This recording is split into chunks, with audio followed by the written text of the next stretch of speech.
The House will come to order. Members, our prayer today will be given by Reverend Joel Williams. He is Omega Psi Fraternity State Chaplain and is the guest of Representative Travis. Let us pray. God, your word is a lamp to our feet and a light to our path. We've taken an oath and confirmed it with you that we will follow your righteous laws, the greatest of which is to love. You command us in your word to love you first and then to love our neighbor as we love ourselves. In your word, you tell us that love is the more excellent way. Today, I pray that you imbue the decision makers of this house with strength and courage. Strength and courage to lead in a more excellent way. May they lead with love. A love that intentionally seeks to mirror your love, dear God. When faced with a challenging choice, grant this body of legislators faith enough to trust in the Lord with all their hearts and lean not to their own understanding. May they always acknowledge you and yield to your direction. And at the close of this legislative session, we pray that the policies that come forth reflect leaders who courageously led with love, a love of God and a love of his children, the great constituents of the great state of Alabama. In your name we pray this prayer. Amen. Members, today's Pledge of Allegiance will be led by Laura Asbell, and she is the seventh grader at Alabama Christian Academy here in Montgomery and is the daughter of David and Michelle Asbell. Attention, salute, pledge. I pledge allegiance to the flag of the United States of America and to the republic for which it stands, one nation, under God, indivisible, with liberty and justice for all. Clerk will call the roll.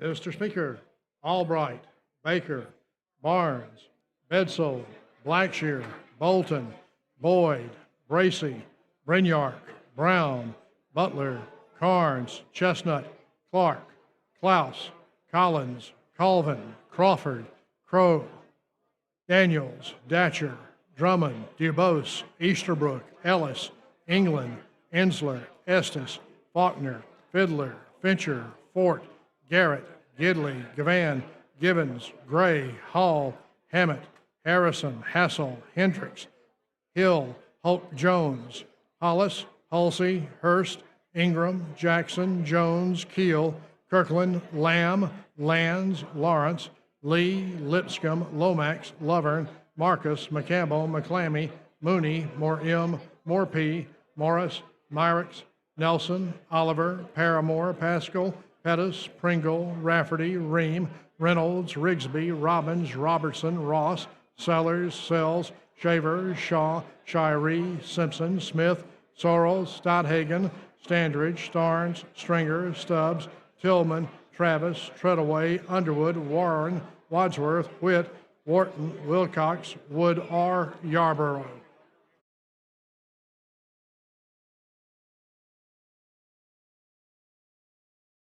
"79 members having answered the roll. A quorum is present, and the House is ready to transact business.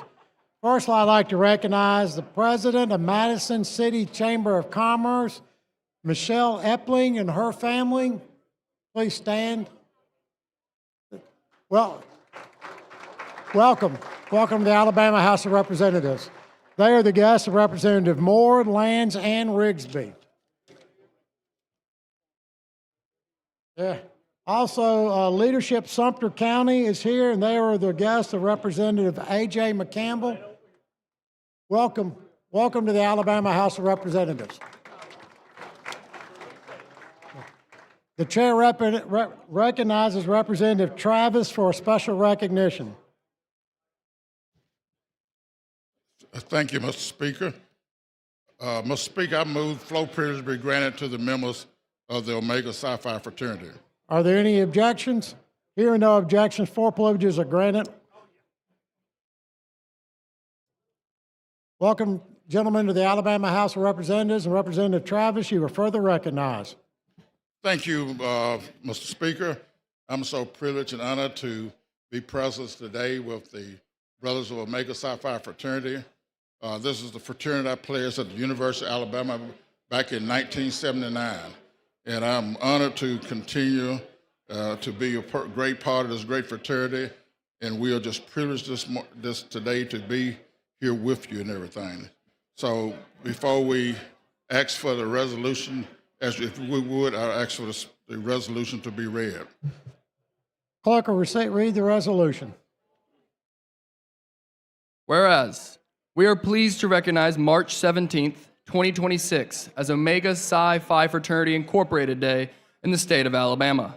And whereas, a nonprofit social and service-based organization, Omega Psi Phi Fraternity Incorporated, was founded on November 17th, 1911 on the campus of Howard University in Washington, D.C.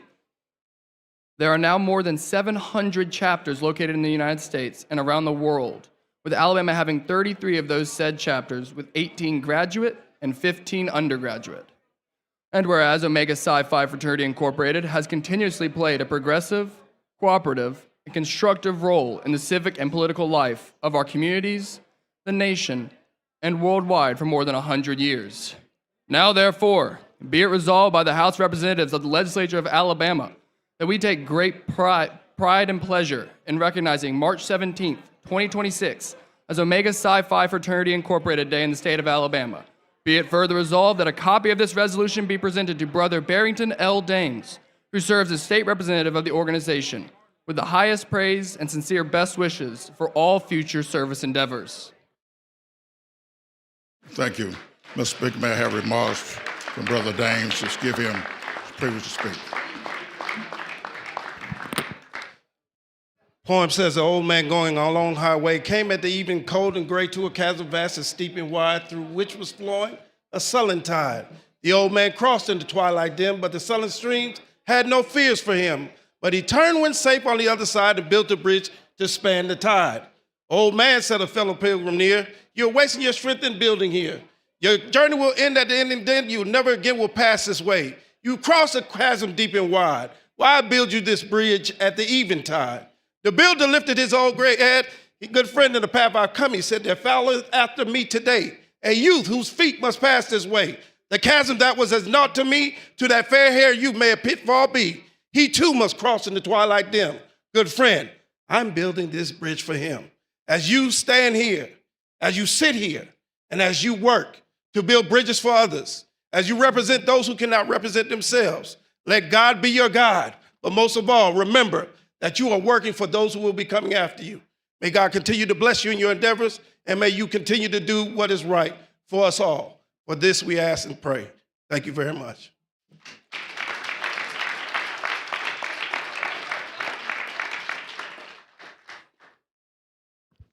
Thank you, Mr. Speaker, for this great privilege to represent and serve and recognize my great fraternity. Thank you.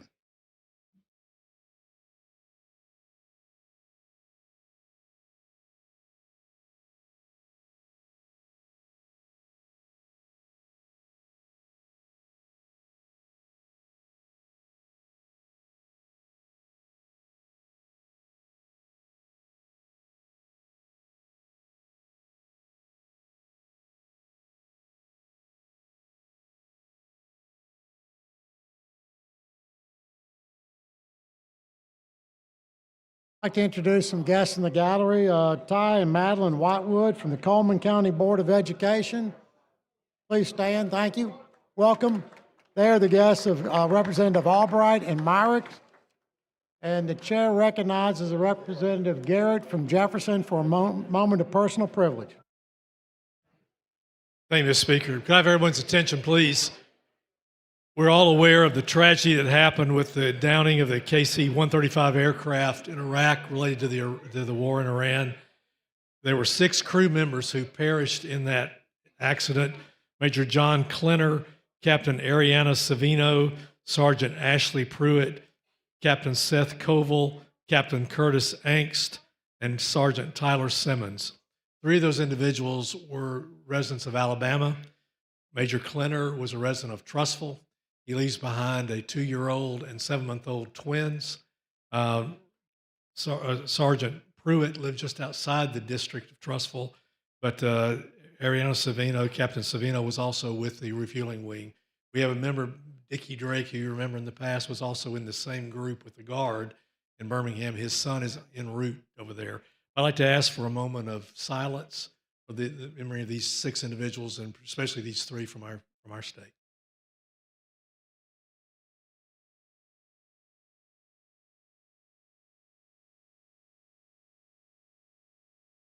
Thank you.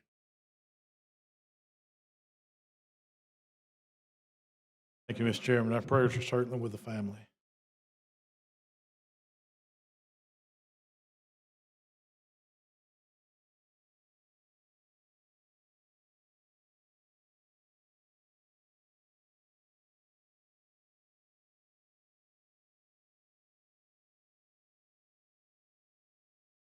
Chair recognizes the gentleman from Jefferson, Richmond Faulkner. Mr. Speaker, I move that we stand in recess until 3 p.m. Nope, okay, no, I do not. Sorry about that. Now, we're going to go ahead and work. Everybody's here. Let me explain kind of what we put out yesterday, and that way everybody will know. If you wasn't from North Alabama, you may not know we had 3 inches of snow in parts of North Alabama, so we didn't know if road conditions would allow. So I think everybody has made it in, and if it's okay with everybody, we're going to go to work. How's that? Mr. Speaker, instead of moving for that, I would request that leaves of absence be granted for absent members. Any objections? Hearing no objections, absent members are excused. The chair further recognizes the gentleman from Jefferson. Mr. Speaker, I have a report. House of Representatives, your Standing Committee on Rules begs leave to report that it has carefully examined the Journal of the House for the 22nd legislative day and finds the same to be correct. Signed, Representative David Faulkner, Vice Chairman. Mr. Speaker, I move that the reading of the journal at length for the 22nd legislative day be dispensed with. Any objections? Hearing no objections, the reading of the journal is dispensed with. The chair recognizes the gentleman from Mobile, Speaker Pro Tem Pringle, for the purpose of making announcements. Thank you, Mr. Speaker. Ladies and gentlemen, the Alabama Department of Archives and History are giving tours for members only. The Alabama Hospital Association has a reception tonight from 5:30 to 7:30 at RSA Plaza. Tomorrow, the senators are cooking breakfast for us at the Cattlemen's Association, along with the Alabama Egg and Poultry Association. The breakfast is at 7 a.m., and it's very good. The Rural Caucus will have a breakfast at 7:30 at RSA Plaza, 6th floor. Alabama Mountain Lakes Tourist Association will have a picnic lunch tomorrow from 11 to 1:30 on the lawn of the state capitol. The Alabama Department of Archives and History will be giving tours for legislative members only at 3 p.m. Higher Education Partnership and Alumni Task Force has a reception from 4:30 to 7 at RSA Plaza tomorrow. And the young professionals are having a legislative reception at Jerry's Juke Joint from 5 p.m. to 7:30 p.m. Airbus will have its reception from 5 to 7 at Ravello's. Thursday morning is the ALCAT Prayer Breakfast from 7 to 8. The Legislative Prayer Caucus will meet from 8:30 in room 206. And Thursday will also be our Military Appreciation Day with a joint session at 10 a.m. And the National Coalition of 100 Black Women Advocacy Day will be at 10 a.m. Thursday in room 200. Let me remind you once again, July 31st, you must have all your personal possessions removed from this building in totality. Everything must go. You have this on your desk. All members, listen to me. Y'all listen. The Honorable Kay Ivey, Governor of the State of Alabama, cordially invites you to attend a legislative luncheon Wednesday, April the 8th, 2026 at 12 noon, the State Capitol North Terrace. That is for members of the legislature with the governor. Thank you, Mr. Speaker. Mr. Pro Tem, you're further recognized. Mr. Speaker, I move that when we adjourn today, we leave the journal open and allow the clerk to complete his paperwork, and we reconvene on Thursday, March 19th at 9 a.m. Thursday. All those in favor say aye. Any opposed? The ayes have it. Motion prevails. Chair recognizes the gentleman from Dale, Chairman Klaus. Thank you, Mr. Speaker. I'd like to move that suspend the rules for the Committee, Transportation, Utilities, and Infrastructure to meet at 1:15 in room 617. All those in favor say aye. Any opposed? Permission is granted. Chair recognizes the gentleman from Shelby, Representative Bedsoe, for a moment of personal privilege. Thank you, Mr. Speaker, for the recognition. Members, sometimes we have the opportunity and occasion to rise here to celebrate or commend achievements in certain people's lives. Today, I rise to honor the life and career of a man I had the privilege of working alongside in my law enforcement career and the privilege to call a friend. My friend was a great deputy and a sharp investigator. He was the type of investigator that if you were the victim, you wanted on your side. If you were the offender, you didn't want him looking for you. He was a true public servant who gave a quarter century to protecting the citizens of Shelby County.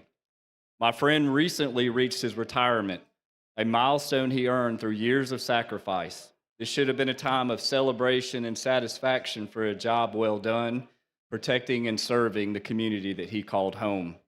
A time to watch his children grow up, a time to grow old with his loving wife. Unfortunately, the lives of his family and the future that it holds for them will be without the man who was their rock and their protector. I do not stand here today to seek attention for these remarks, but to use this platform to speak a truth that we too often keep in the shadows. We rightfully honor those who fall in the line of duty, but we must also acknowledge the silent epidemic claiming officers in their homes. The statistics are sobering. Nationwide, more law enforcement officers die by suicide each year than are killed by assault or gunfire. While we train our officers to survive the streets, we're losing the battle when our brave members of law enforcement are in their own living rooms. In recent years, the numbers of officers lost to suicide across this country significantly outpaced those killed at the hands of offenders. The transition from a life of high-stress service to the quiet retirement is one of the hardest milestones a law enforcement officer will ever make. To my brothers and sisters in law enforcement who may be listening, you do not have to carry this weight alone. Reaching out is not a sign of weakness. It is an act of the highest courage. There are people ready to listen. Dial 988, the Suicide and Crisis Lifeline, Copline, our Alabama Law Enforcement Alliance for peer support. Talk to your family, your friends, a chaplain, a minister, anyone who is willing to listen. Arise today to urge everyone who is struggling with the pressures of life, please ask for help. We owe it to the memory of my friend and to the memory of those you may know who made a permanent decision at a time of temporary pain. I want to ensure that no one else feels they have to face their darkest moments in silence. Mr. Speaker, I ask for a moment of silence to honor my friend for his 25 years of service and to pray for his family and his 6 children.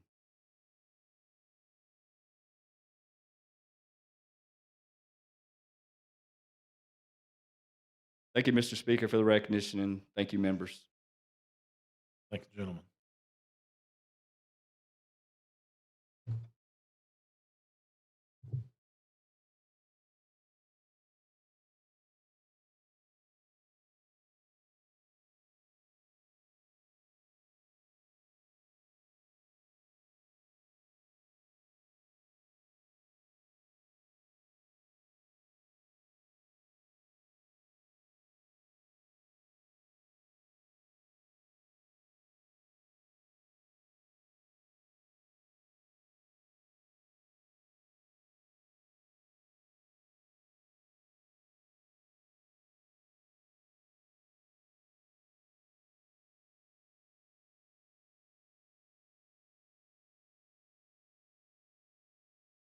Clerk will now receive reports from standing committees and receive those reports throughout the day. The House is now in position to introduce bills and resolutions.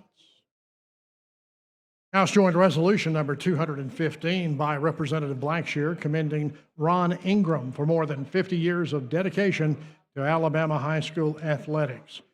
House Joint Resolution number 216 by Representative Bedsole, commending an Alabama State Trooper as reception of the 2026 Alabama Legislative Meritorious Service Award for Law Enforcement.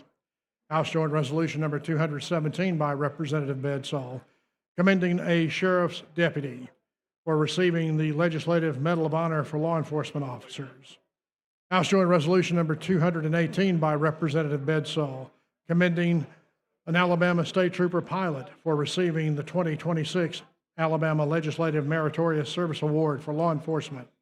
House Joint Resolution number 235 by Representative Bedsole, commending an Alabama State Trooper as a recipient of the 2026 Alabama Legislative Meritorious Service Award for law enforcement. I move adoption. All those in favor say aye. Any opposed? It is adopted. House Joint Resolution number 237 by Representative McCampbell, naming the bridge on United States Highway 43 that spans the BN Railroad between Sportsplex Road and Belle Grayson Road in Marengo County as the Fred Armstead Sr. Memorial Bridge. I move for adoption. All in favor say aye. Any opposed? It is adopted.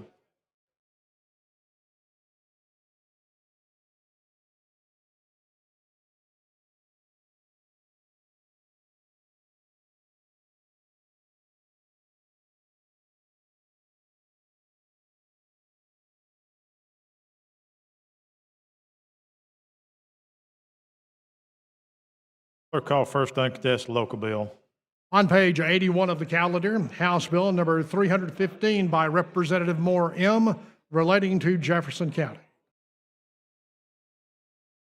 Question for the body is the adoption of the BIR. Clerk will unlock the machine and the members will vote.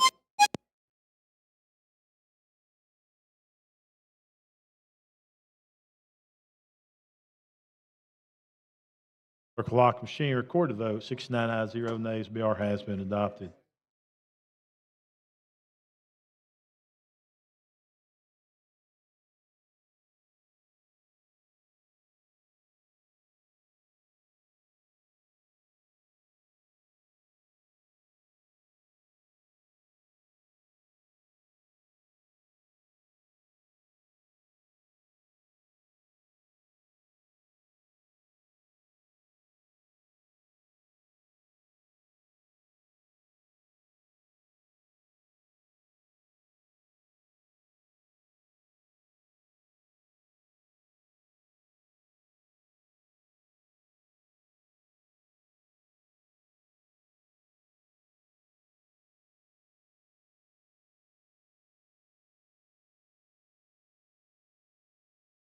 I recognize the lady from Jefferson, Representative Moore. Mr. Speaker, I want to table the original bill because I have a sub from the committee that we want to introduce. Yeah, you heard the lady's wishes. She'd like to table the sub. All in favor say aye. Table the original bill. Table the original bill. I'm sorry. Thank you for correcting me on that. Table the original bill. All in favor say aye. Any opposed? It is tabled. Okay, and with the sub, Representative will explain it, but it's a simple sub from vacant property. And where vacant property appeared in the original bill is blighted property. Okay, yes, ma'am. Representative Tillman, you're recognized. Thank you, Mr. Speaker. And Representative Moore is correct. Where you saw the word vacant, now it appears to be blighted property. That is the sub. We move to adopt the sub. So the question to the body is adoption of the sub. Clerk will unlock the machine and the members will vote.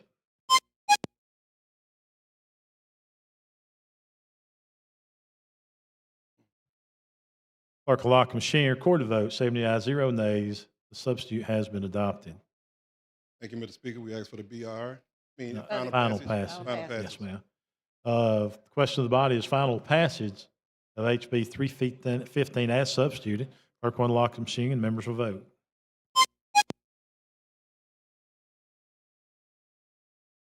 Clerk will lock the machine, record the vote. 27 ayes, 0 nays. HB 315 as substituted has passed. Thank you. Thank you, Yes, Mr. ma'am. Thank you. Clerk, call next bill. On page 81 of the calendar, House Bill number 335 by Representative Datcher, relating to Jefferson County. Question for the body is adoption of the BIR. Clerk will unlock the machine and the members will vote.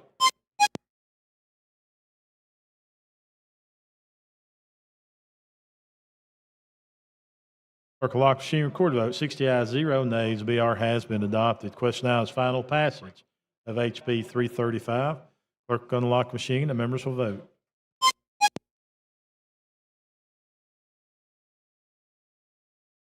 Clerk will lock the machine, record the vote. 23 ayes, 0 nays. HB 335 has passed. Clerk, call the next bill. On page 63 of the calendar, House Bill number 432 by Representative Hassel relating to Montgomery County. Question for the body is adoption of the BIR. Clerk will unlock the machine. The members will vote.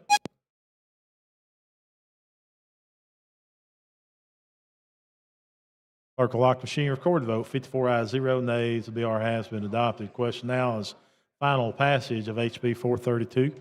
Clerk will unlock the machine. The members will vote.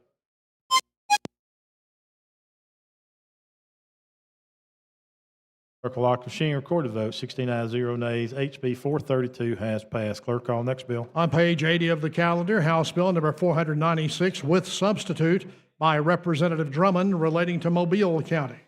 Question for the body is the adoption of the BIR. Clerk will unlock the machine. The members will vote.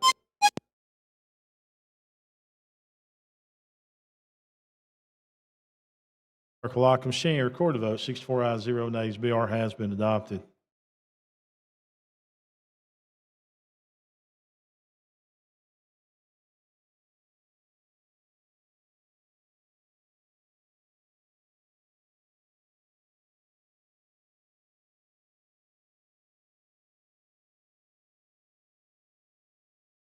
Okay, Representative Drummond, you want to come down and tell us what this sub is, please?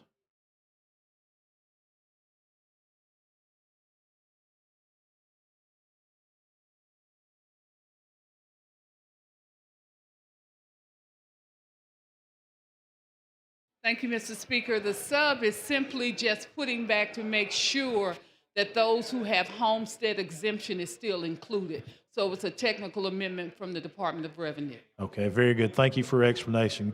Question for the body is adoption of the substitute. Clerk will unlock the machine. The members will vote.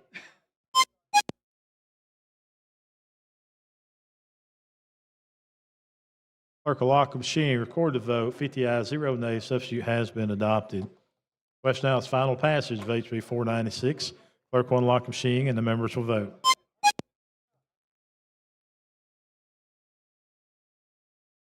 Clerk will lock the machine, record the vote. 15 yeas, 0 nays. HB 496 has passed. Clerk, call next bill. On page 81 of the calendar, House Bill number 510 with substitute by Representative Pringle relating to Mobile County. Question for the body is the adoption of the BIR. Clerk will unlock the machine. The members will vote. Bill. Clerk will lock the machine. Record the vote. 56 ayes, 0 nays. The BIR has been adopted. Pro Tem Pringle. Mr. Speaker, ladies and gentlemen, this sub just allows our Industrial Development Board to expand into housing projects and Okay. makes it the same as the Senate. You heard the gentleman's explanation of the sub. Clerk will unlock the machine and the members will vote.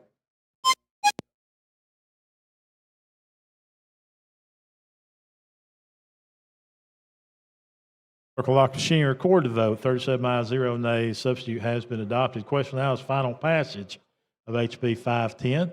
Clerk will unlock the machine and the members will vote.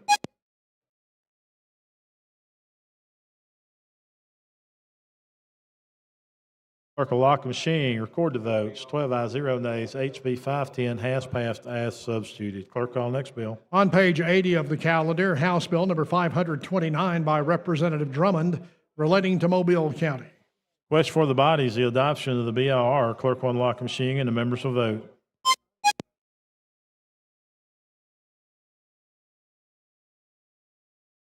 Clerk will lock the machine, record the vote. 60 ayes, 0 nays. The BR has been adopted. Question now is final passage of HB 529. Clerk will unlock the machine and the members will vote.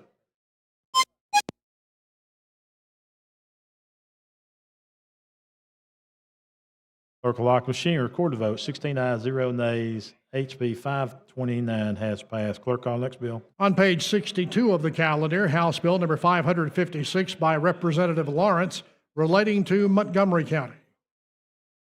Question for the body is the adoption of the BIR. Clerk will unlock the machine and the members will vote.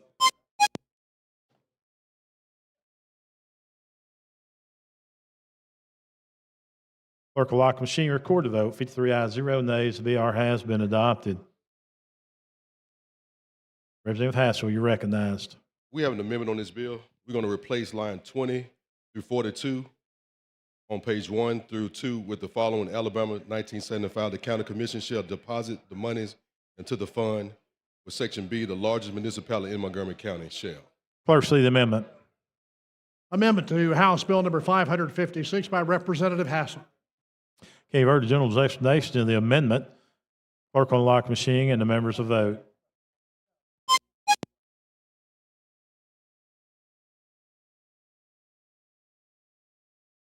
Clerk will lock the machine and record the vote. 26 ayes, 0 nays. The amendment has been adopted. Thank you. Thank you, gentlemen. Question for the body is final passage of HB 556. Clerk will lock the machine and the members will vote.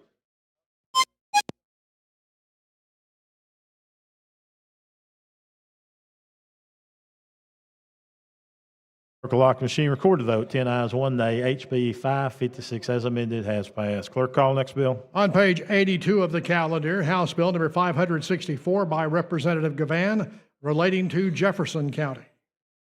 Question for the body is the adoption of the BIR. Clerk will lock the machine and the members will vote.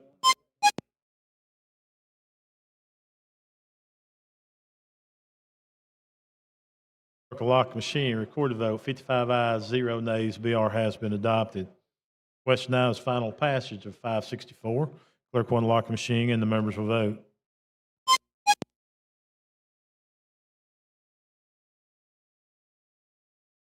Clerk will lock the machine, record the vote. 13 ayes, 0 nays. HB 564 has passed. Clerk, call next bill. On page 63 of the calendar, House Bill number 569 by Representative Smith relating to Autauga County. Question for the body is the adoption of the BIR. Clerk will lock the machine and the members will vote.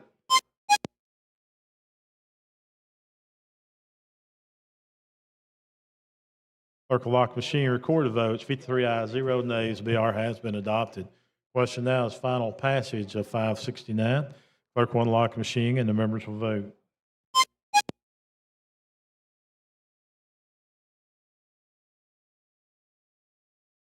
Clerk will lock the machine, record the vote. 17 ayes, 0 nays. HB 569 has passed. Clerk, call next bill. On page 80 of the calendar, House Bill number 576 by Representative Brown relating to Mobile County. Question for the body is the adoption of the BIR. Clerk will lock the machine and the members will vote.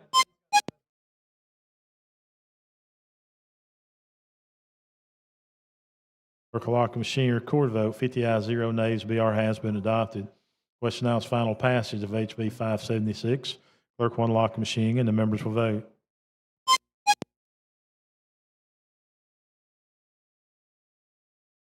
Clerk will lock the machine, record the vote. 17 ayes, 0 nays. HB 576 has passed. Clerk, call next bill. On page 82 of the calendar, House Bill number 587 by Representative Wood R relating to Talladega County.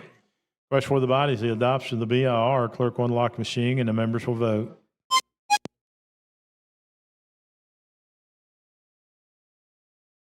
Clerk will lock the machine, record the vote. 47 ayes, 0 nays. The BR has been adopted. The question now is final passage of HB 587. Clerk will lock the machine and the members will vote.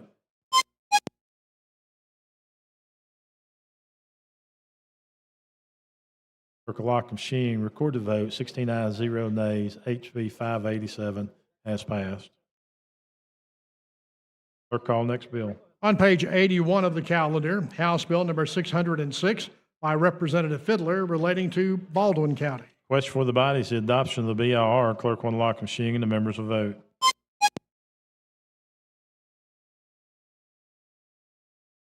Clerk will lock the machine, record the vote. 47 ayes, 0 nays. The BR has been adopted. Question now is final passage of HB 606. Clerk will lock the machine and the members will vote.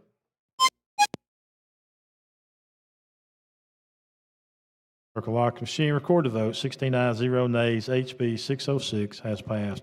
Clerk, call next bill. On page 81 of the calendar, Senate Bill number 185 by Senator Coleman Madison relating to Jefferson County. Question for the body is the adoption of the BIR. Clerk will lock the machine and the members will vote.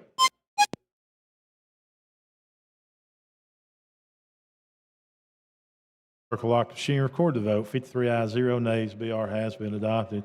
Question now is final passage of SB 185. Clerk will unlock the machine and the members will vote.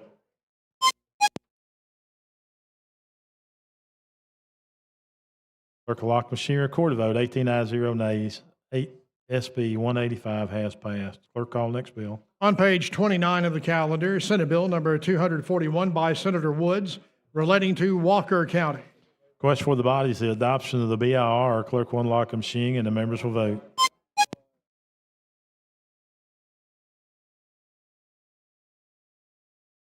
Clerk will lock the machine, record the vote. 52 ayes, 0 nays. SB 241.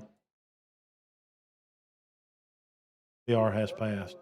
Question now is final passage of 241. Clerk will unlock the machine and the members will vote.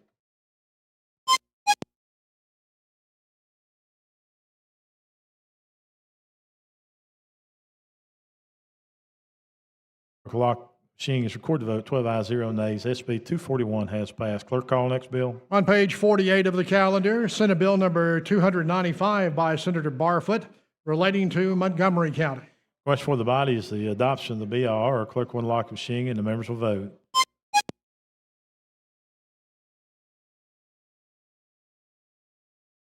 Clerk will lock the machine, record the vote. 51 ayes, 0 nays. BR has been adopted. Question now is final passage of 295. Clerk will unlock the machine and the members will vote.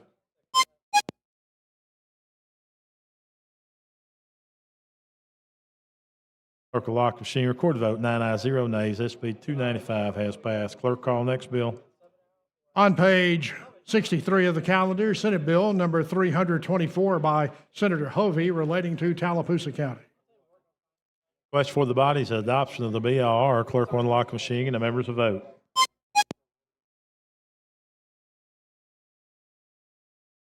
Clerk will lock the machine, record the vote. 49 ayes, 0 nays. BR has been adopted. Question now is final passage of SB 324. Clerk will unlock the machine and the members will vote.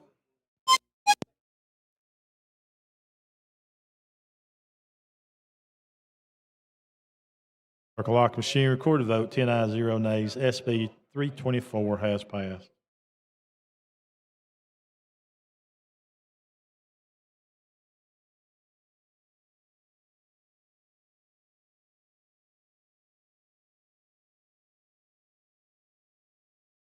You recognize the gentleman from Shelby, Chairman Ellis. Okay, I'm sorry. Mr. Clerk, let's call up next bill. On page 64 of the calendar, Senate Bill number 334 by Senator Weaver relating to Shelby County. Thank you, Mr. Speaker. The House version of this exact bill has already passed out of the Senate and is sitting on the governor's desk, and because of that, I asked for us to carry this over indefinitely. All in favor say aye. Any opposed? It is carried over indefinitely. Thank you, Mr. Speaker. Thank the gentleman. Question for the body is the adoption of the BIR. Clerk will unlock the machine and the members will vote.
Clerk, let's call up the next bill, 339. On page 64 of the calendar, Senate Bill number 339 by Senator Barfoot relating to Crenshaw County. Question for the body is the adoption of the BIR. Clerk will unlock the machine. The members will vote.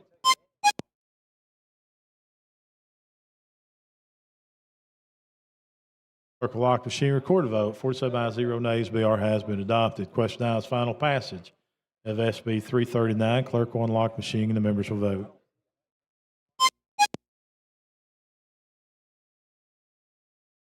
Clerk will lock the machine, record a vote. 11 ayes, 0 nays. SB 339 has passed. Clerk is calling the next bill. On page 63 of the calendar, House Bill number 573, a constitutional amendment by Representative Jackson relating to Perry County.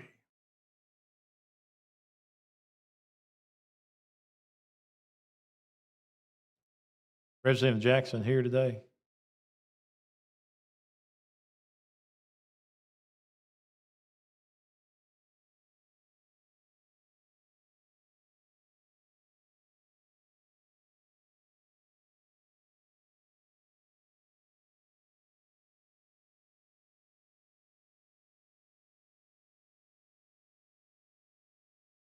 Mr. Speaker, can we carry it over at the call of the chair and bring it back up later? Yes, ma'am. That'd be fine. Thank you. Ms. Clerk is calling the next bill. On page 64 of the calendar, House Bill number 574, a constitutional amendment by Representative Warren relating to Macon County.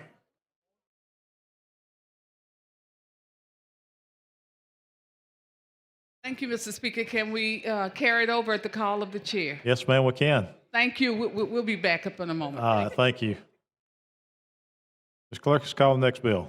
On page 82 of the calendar, House Bill number 612, a constitutional amendment by Representative Hammett relating to Covington County. Representative Hammett. Thank you, Mr. Speaker, for the recognition. This bill just authorizes the sheriff to sell abandoned, stolen, and unclaimed personal property or firearms and provide for the auctions and the distribution of the proceeds. I'll ask for the BR. That is questions. The adoption of the BR. Clerk will unlock the machine and the members will vote.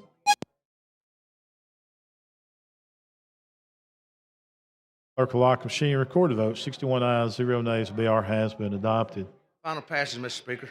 That is questions. Final passage of HB 612. Clerk will unlock the machine. Members will vote. This is a constitutional amendment requiring 63 votes. Clerk will lock the machine, record the vote. 68 ayes, 0 nays.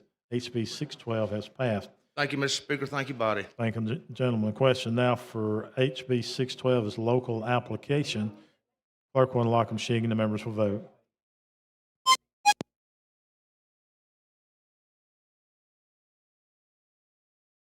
Clerk will lock the machine, record the vote. 45 ayes, 0 nays. HB 612 has passed.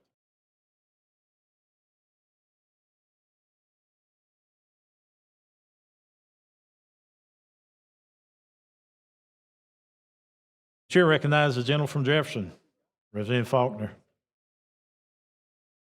Chair recognizes the gentleman from Mobile, Pro Tem Pringle. Mr. Speaker, I have a resolution. Clerk, see the resolution. House Resolution number 246 by the House Rules Committee, the special order calendar. Speaker, I move adoption. All in favor say aye. Any opposed? It is adopted.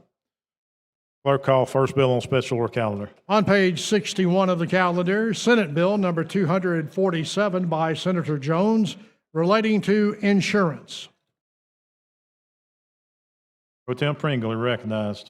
Thank you, Mr. Speaker. Ladies and gentlemen, this is a bill that allows insurance company to reorganize and so they can create a holding company to buy other insurance companies with.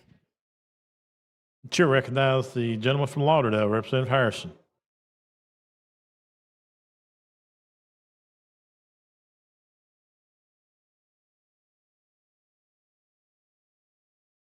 Thank you, Mr. Speaker.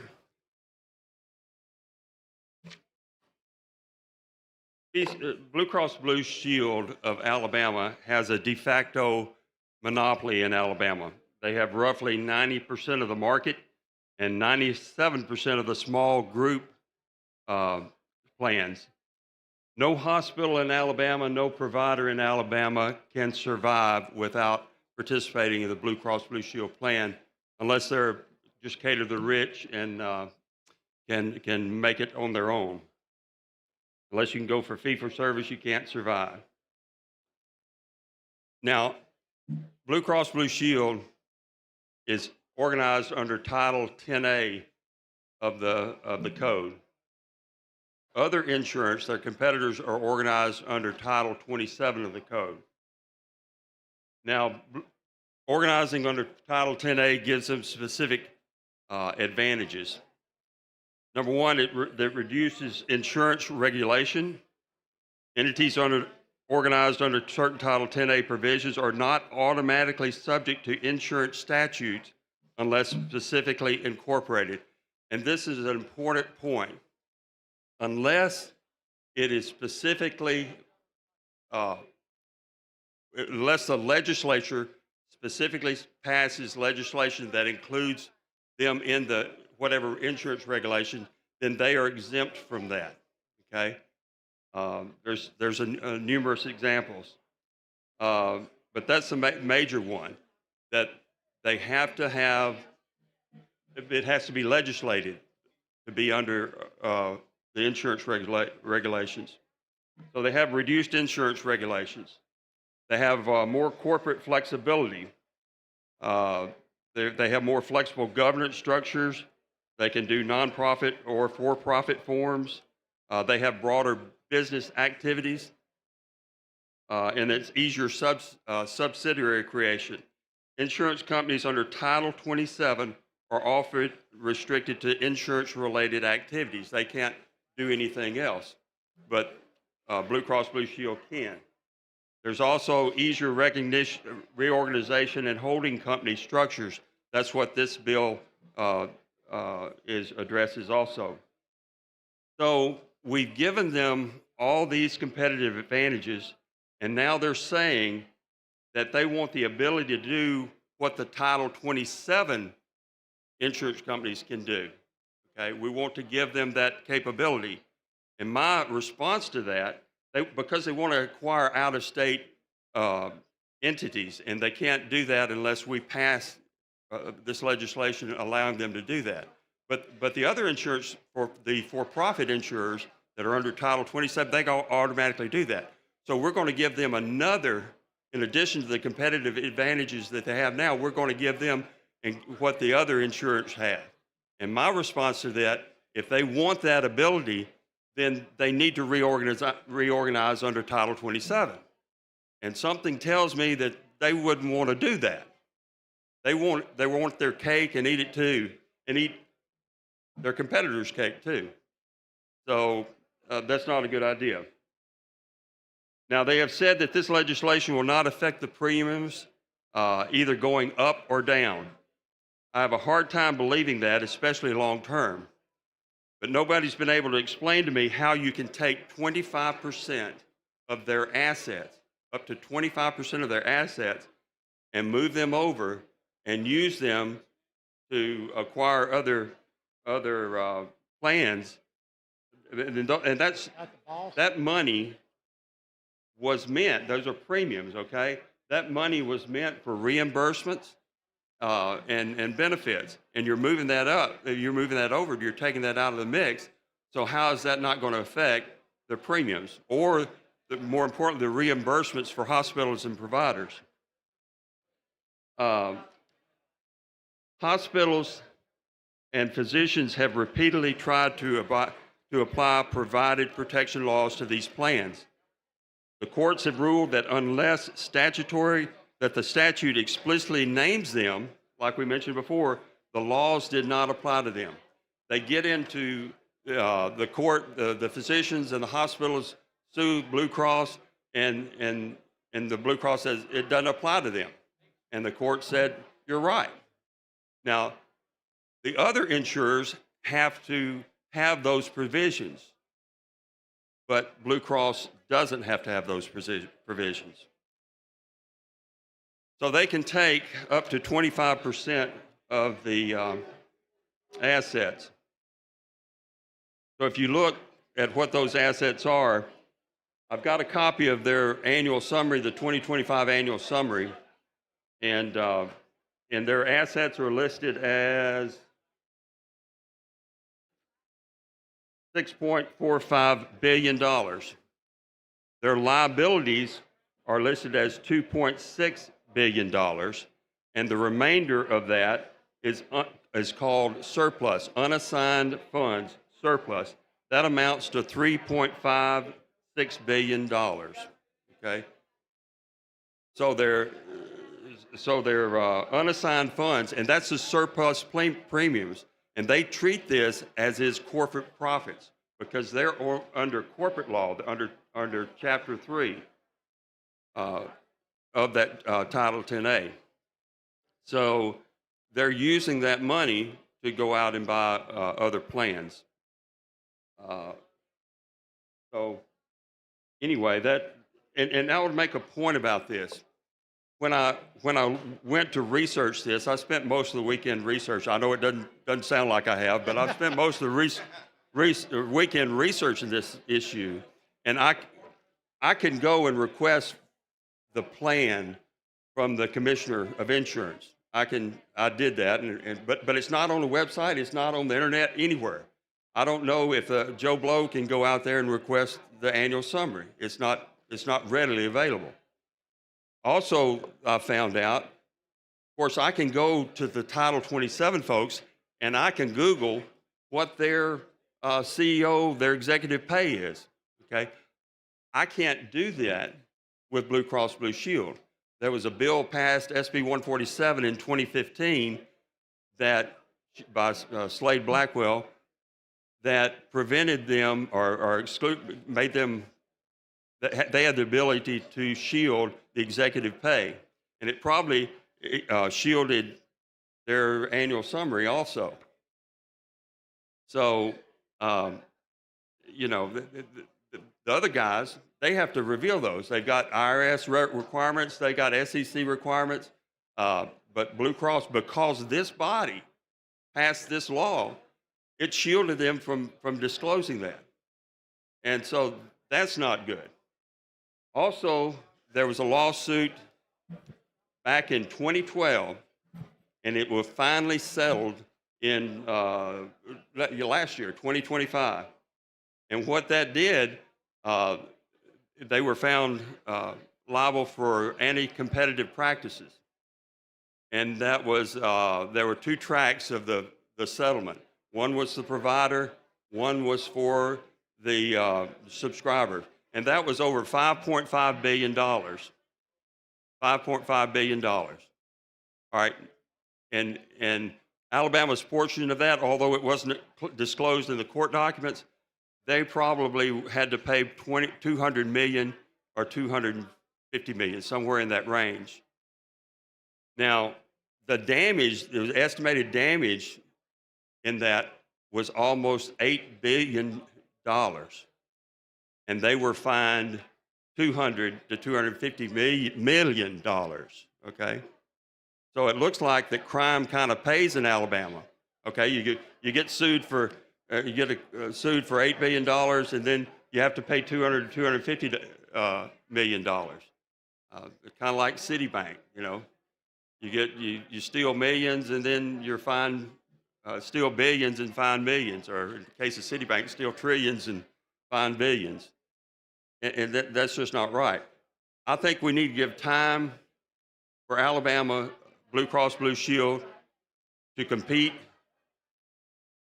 legally, okay, and take care of Alabamans and take care of the providers in Alabama, and not go over, give them permission to go over into other states whose laws they have to abide by, which whatever they are, and I don't know what those are. Gentleman's time has expired. Question for the body is the adoption of the BIR. Clerk will unlock the machine and the members will vote.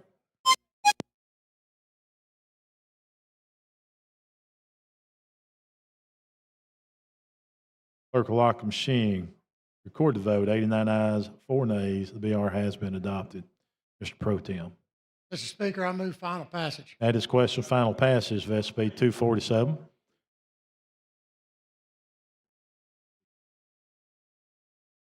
You recognize the gentleman from Lauderdale.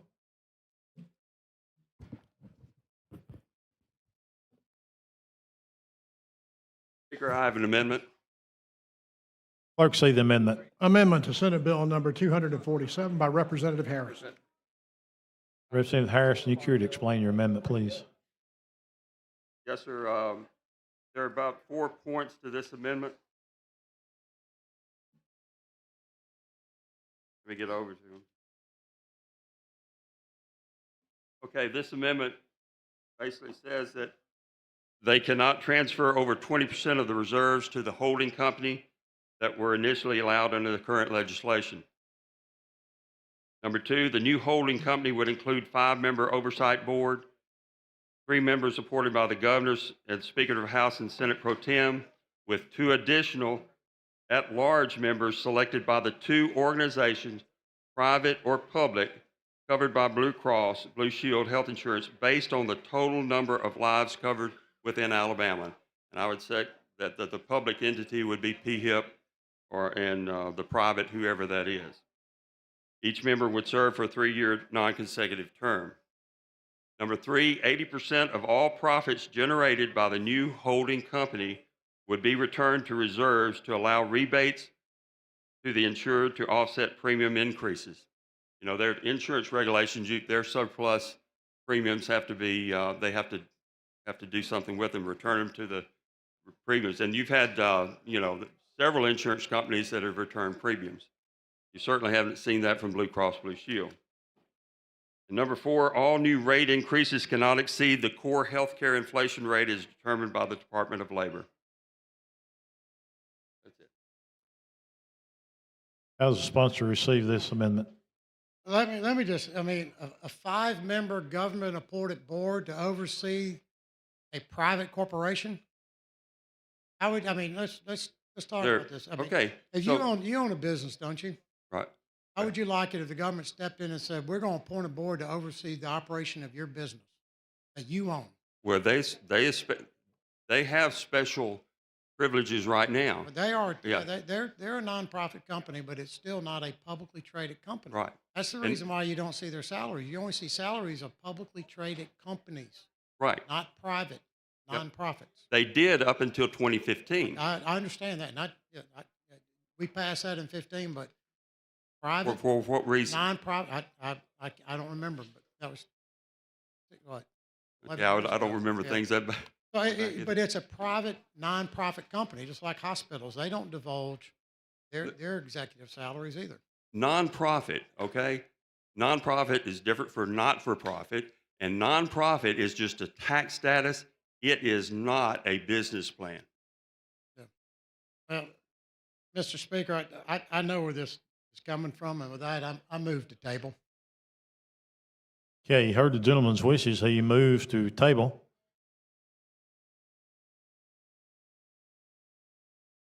So if you wish to table the motion, it'll be a yes. If you wish not to table the motion, it'll be a no. Clerk will unlock the machine and the members will vote.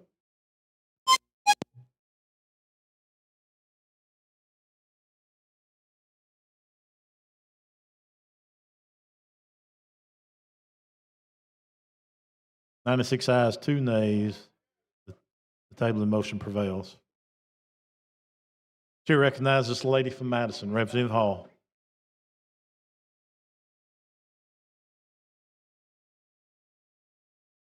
Request for the body is passage of SB 247. Whoops. Representative Daniels, I'm sorry, I didn't see you.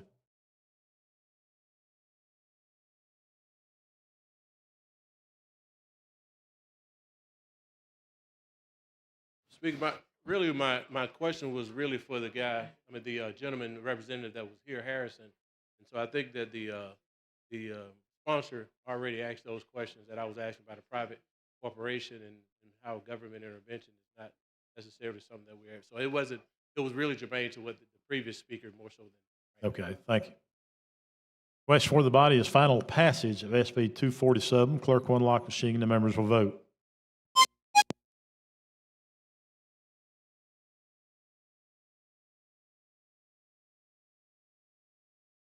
Clerk will lock the machine. Record the vote. 99 ayes, 4 nays. SB 247 has passed. Thank you, ladies and gentlemen. Thank you, Mr. Speaker. Thank you, gentlemen. Clerk, call next bill. On page 71 of the calendar, House Bill number 426 with substitute by Representative Lee relating to real property. Leader Lee, you're recognized. Thank you, Mr. Speaker. Many of you have heard, I hope you haven't had to deal with it, but title fraud or title theft. At one time, we'd hear about it way off, but all of a sudden now in the state of Alabama, this is happening quite frequently. People are actually going in and they don't even live in the country. They are trying to slip in and buy land without you knowing it. The people that are actually the target are those that have a home paid for. They're the hottest target, I might say. Have a home that's paid for, no lien on it, have property, farmland, those type things that come in.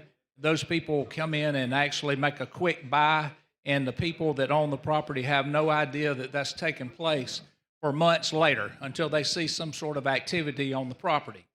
This bill started about 1.5 years ago.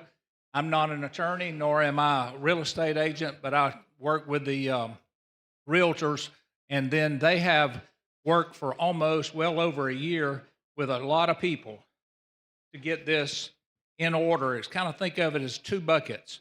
One is a prevention to prevent this from happening, and then at some point, if it does happen, there's consequences and enforcement in the second part of the bucket of it.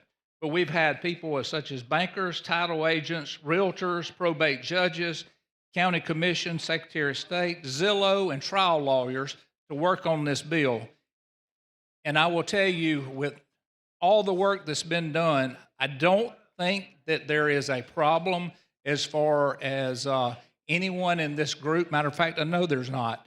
If there's any kind of adjustment that may need to be made once it's found out in the Senate, I'm open to it. My end goal is to stop this, is put in many precautions as we can and roadblocks to prevent it. Now, I've just addressed the sub, and that's what's in the sub, the changes. So I move for a motion to adopt the sub. BR, and then we'll get to sub. The chair recognizes the lady from Jefferson, Representative Hollis.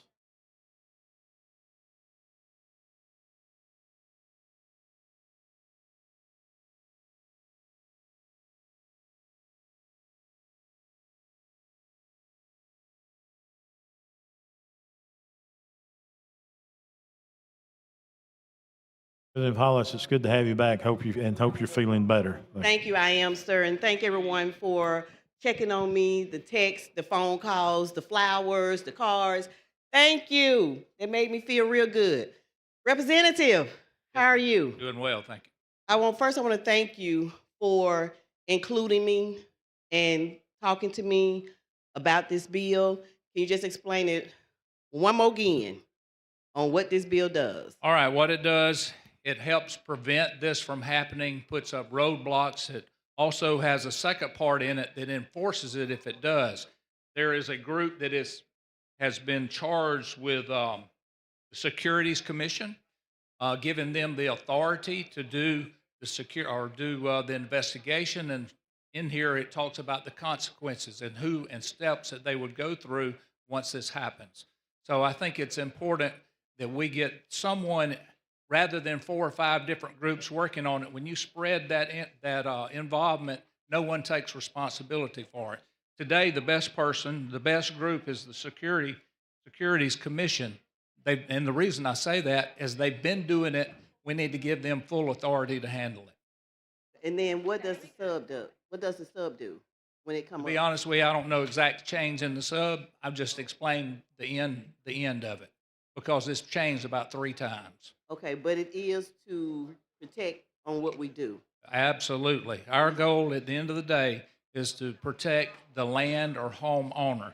It gives the opportunity for them to go several different options to help victims. 2 ways: it sets up a fund to cover some of the loss or costs that the criminals have occurred or caused. And then there's another way for a quiet title to get this thing cleared as quickly as possible. So whatever option works best for whatever stage that they're in, once they find it, it gives them opportunities to go and correct this. Okay, thank you. Thank you. Chair thanks the lady. Question for the body's adoption of the BIR. Clerk will unlock the machine. The members will vote.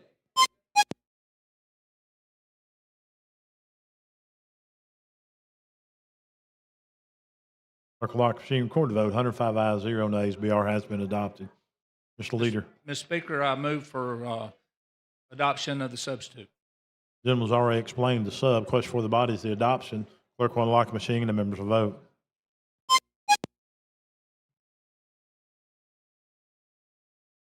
Clerk will lock the machine. Record the vote. 105 ayes, 0 nays. Substitute has been adopted. Mr. Leader. Mr. Speaker, I move for final passage. That is questions final passage of HB 246 as substituted. Clerk will unlock the machine and the members will vote.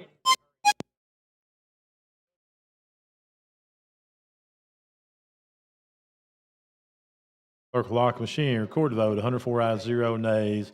HB 426 as substituted has passed. Thank you, Mr. Speaker. If I may just let everyone know that's worked on this for the months of work that's gone on to this, a tremendous amount of work that I think will make a huge difference in our state. Thank you, Mr. This is a good bill. Thank you very much for Thank you. bringing it. Also, I would like to recognize you for a moment of personal privilege Thank as you. well. I would like to make a motion to suspend the rules and bring a timely resolution. All in favor say aye. Any opposed? This resolution is the naming of the state office building at 501 Washington Avenue in Montgomery, the K. Ivy Office Building. Many of you have had the opportunity to sign this, but once we vote on it, I would ask that we open this up for all who would like to join this to pass. So thank you. Suspend the rules. Ask for suspense of the rules. All in favor say aye. Any opposed? It is adopted. This is the Attorney General's building. The Attorney Generals are in. Going to open up.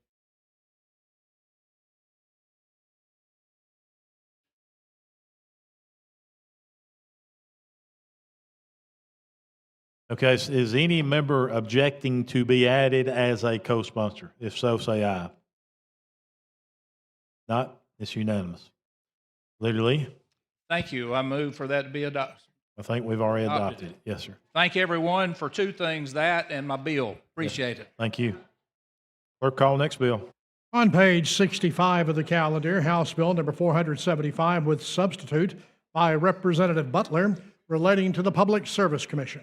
Reverend Butler, you're recognized. Thank you, Mr. Speaker. HB 475 deals with the Public Service Commission, and it would require them on the initial bill to hold hearings once a year on rate hearings. And it also would provide for impeachment if they don't. After the BIR, I expect to bring a sub, but with that, I'd like to move for the BIR. Recognizes the gentleman from Dale, Chairman Klaus. Thank you, Mr. Speaker, and Representative Butler. I just want to thank you for working with the Transportation, Utilities, and Infrastructure Committee. This particular issue has gone in a whole lot of different directions over the last month, and you worked with us on a lot of the questions that we had to come with this substitute, and I think we came to a good, happy place, happy medium there, so I appreciate your cooperation. It was a hot topic, and I do appreciate you and your committee's help to make the bill better. Thank you. Question for the body is adoption of the BIR. Clerk will unlock the machine and the members will vote.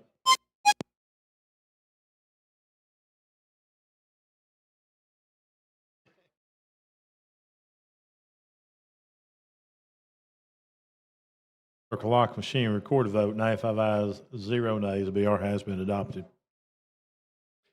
Mr. Speaker, I would ask now that we adopt the committee sub. You care to explain the sub, please? Yes, sir. The sub, as we went through this process, hearing from so many people, from media advocates, from constituents back home, I learned more about the Public Service Commission than I ever knew.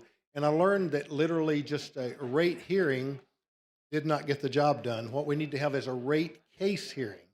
So in the sub, we have a rate case hearing every 3 years. If they do not have that, it provides for impeachment of its members.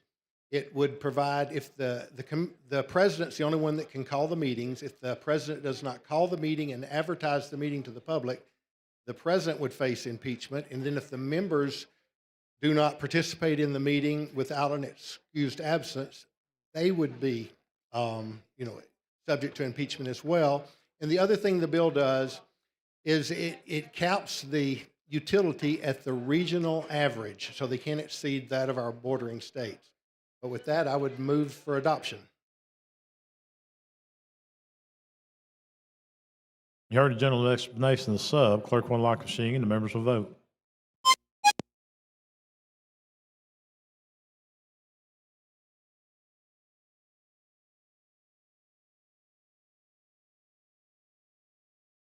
Clerk will lock the machine and record the vote. 103 ayes, 0 nays. Substitute has been adopted. Mr. Speaker, I would move for final passage, please, Clerk, as substituted. okay. Chair recognizes the gentleman from Mobile. Chairman Brown. Thank you, Mr. Speaker. I have an amendment. Clerk, see the amendment. Amendment to House Bill number 475 by Representative Brown. You care to explain your amendment? Yes, sir. So all we're doing here is something I think is very important. And what we're doing is we're adding in here that the Public Service Commission will have to have public hearings on every solar and wind project, as well as having to provide a 60-day comment period before they actually hold the hearing. This allows the communities to be aware of what's going on in their communities with solar and wind projects before the Public Service Commission grants final approval for a project. Okay, we heard the gentleman's explanation of the amendment. How does the sponsor receive it? I perceive this as neutral. I'm not opposed to it. I think it does help our friends at the bottom of the state. Representative Brown did come to me, so I have no problem with the issue at all. Thank you. Chair recognizes the lady from Madison, Representative Hall.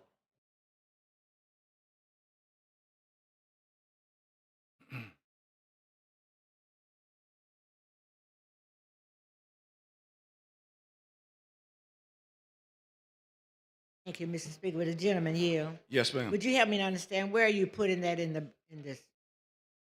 That helps. Thank you. Page 30, line 38. Yeah. Sure.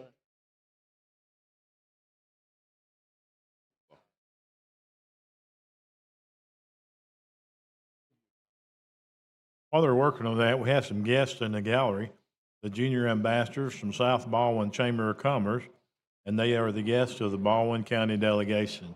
Let's give them a big hand. Thank you for being with us today.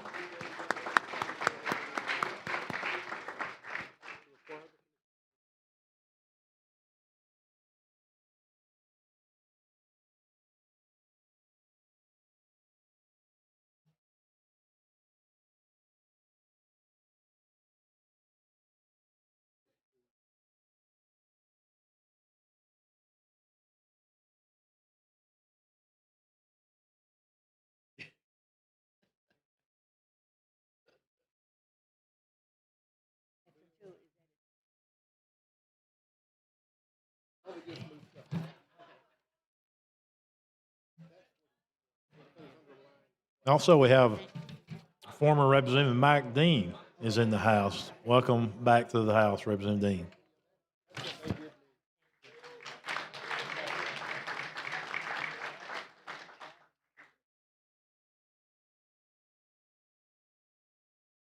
Gave her your copy. Okay. I got one left. With that.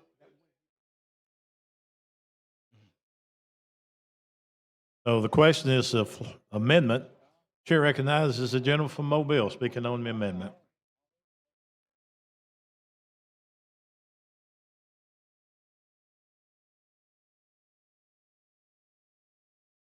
Won't take long, Mr. Speaker. Thank you. Would the gentleman yield? Yes, sir.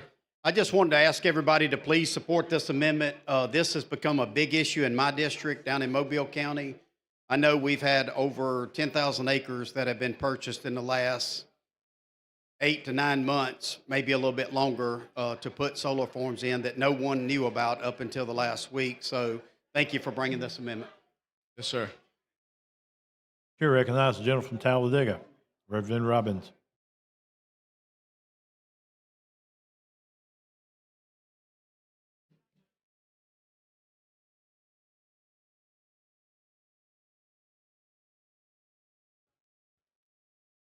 Hey, Chairman Brown. Yes, sir. I actually had a question, and I just got the amendment printed for me because one of the questions I had was, how do you define facility or project? Because if I want to go put a solar panel on my roof, I don't think I should have to talk to the Public Service Commission to get a solar panel on my roof. No, well, it says in there, let's see, there's a section relating to that. And then I mean, I literally was just handed the amendment. I was reading on my way down. And so I see where it said, for use off-site or sale to a third party. Yeah. And so I have another question though. If a company was going to put in a coal-powered, natural gas-powered generation plant, do they have to notify the Public Service Commission and have a public hearing on that power generation? Well, that'd be totally different because this is dealing with just, my amendment strictly deals with wind and solar. Right, but I guess what Altogether. I'm saying though, I think that's covered would be covered under his. is that though, so if I was to create a biomass plant and I was to burn trees, I'm at a sawmill and I burn my excess wood and I sell that power, do I have to give notice, and then does there have to be a hearing on my project? Because the point of my question Not that I'm aware of. It's not in here because it doesn't say renewable. It just says solar and wind. Right, and so You're talking about biochar. And, so my question is, is it competitively unfair that one has to go through additional hoops that another source of power generation does not have to go through those hoops? So therefore, just in by having to go through that, we are ultimately raising the price and the cost, because the administrative cost to create, whether that be solar or wind energy. So that's my point. Is it an unfair advantage? Well, I understand what you're saying. I don't think it is, and my position on that is, I'm speaking for those people that right now are having those things thrown up in right next to their houses. They had no say-so in it. They're going into wetlands. That's who I'm bringing this amendment for, those people. Right. I mean, I understand that. I'm just thinking about the free market, and are we saying that somebody has to go through more hoops just because we don't like your business? And would a landowner not have the right to decide, if I want to put solar panels, I can put as many solar panels as I want because I have the right as the landowner? Well, I think it's shocking right now that they don't have to have a public comments period. This isn't saying that they would deny, or it doesn't really do anything with the denying and granting of a permit. It simply just says that they must have a public hearing and they must give a 60-day comment period prior to the hearing. And that allows people in communities to be aware of that and have their voices heard one way or the other. Okay. Thank you so much. Yes, sir. Chair thanks the gentleman. So you heard the floor amendment. The sponsor is neutral on it. So if you're in favor of the floor, I'm sorry. Chair recognizes the gentleman from Baldwin, Chairman Simpson. Sorry about that, Matt.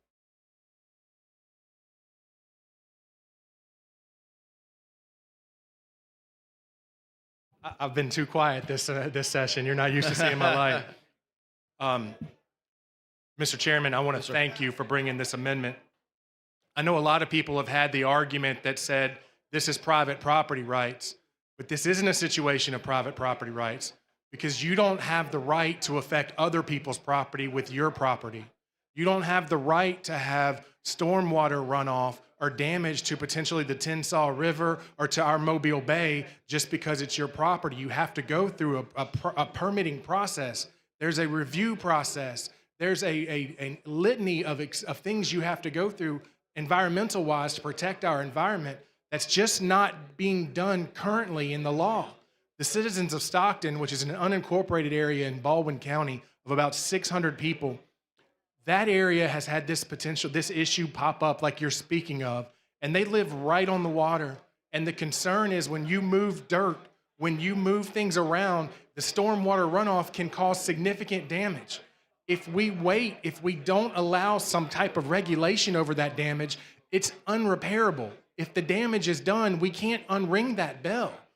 We can't have the bay that we've just voted on by Representative Marcus to help make sure we're cleaning the bay and keep it up to state to leave for our children and our children's children. We can't do that if we just let this happen with no regulation, with no oversight, with no environmental preparedness to look through this. So it's, I know that people just jump up and say, it's my property, I can do what I want to with it. That's not true. Right. If you live on the bay, if you live by the water, you have a duty to your neighbors to not damage that water. You can't just come in and say, I'm going to build a whatever property here and everything can run off into the bay. There's certain requirements that have to go through it. I am all for private property rights, but I have been taught from day one that your rights end where your neighbors begin. And if you're damaging your neighbor's property or the entire state of Alabama through hurting the bay or hurting the Tensas River, then that's not a property rights issue. That's an issue for all of us to be involved in. So thank you for your amendment. Thank you for what you're doing. And this is very important to our state. Yes, sir. Thank you. Thank you, Chairman Simpson. That's the first time I ever had anybody flash their light at me. So that's, I got you. Chair recognizes the gentleman from Madison, Representative Witt.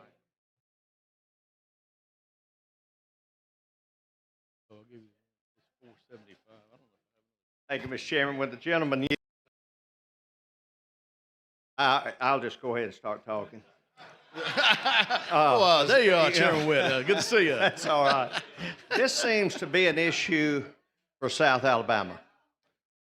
Well, is that not accurate? I mean, it's a statewide issue. I know they're going up, and I don't have anything against solar or wind. If that's what you want to do, that's fine. But I do have a problem when you're not giving proper notification in those communities.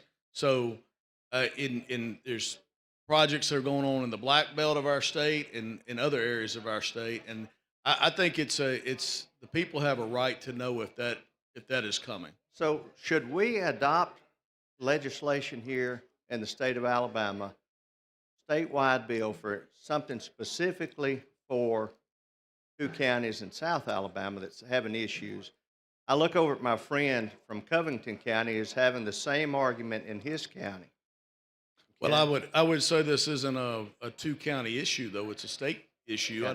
I know a project You don't ready think to it go would on be in better Perry if the Public County. Service Commission issued those rules instead of us doing legislation regarding that? Well, the Public Service Commission was created by the Alabama legislature, so therefore I think we have the You right think to interject ourselves when so And need we're be. interjecting it for two counties, right? For this? No, we're in my interjecting it opinion. statewide. Yeah.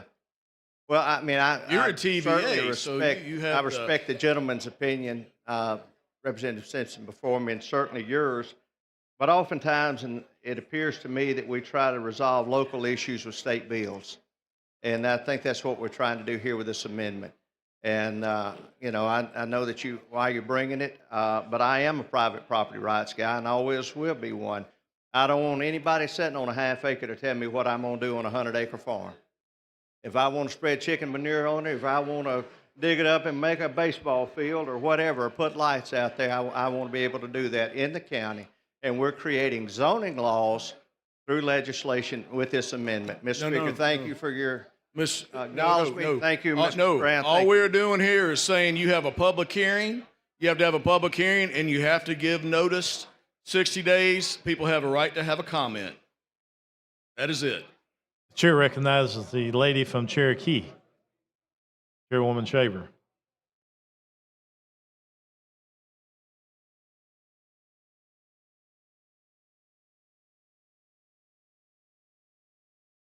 Thank you, Mr. Speaker. Will the gentleman yield? Yes, ma'am.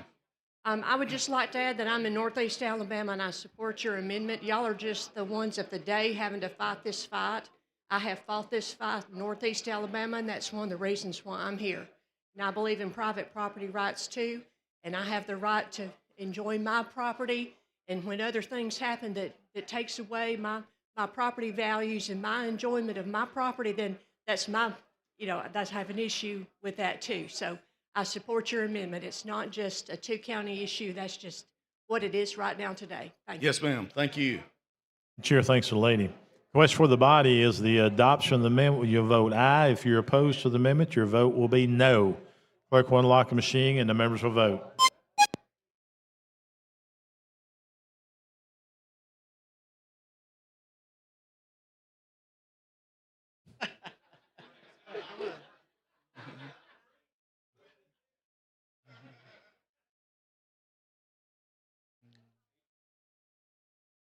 Clerk will lock the machine. Record the vote. 81 ayes, 3 noes.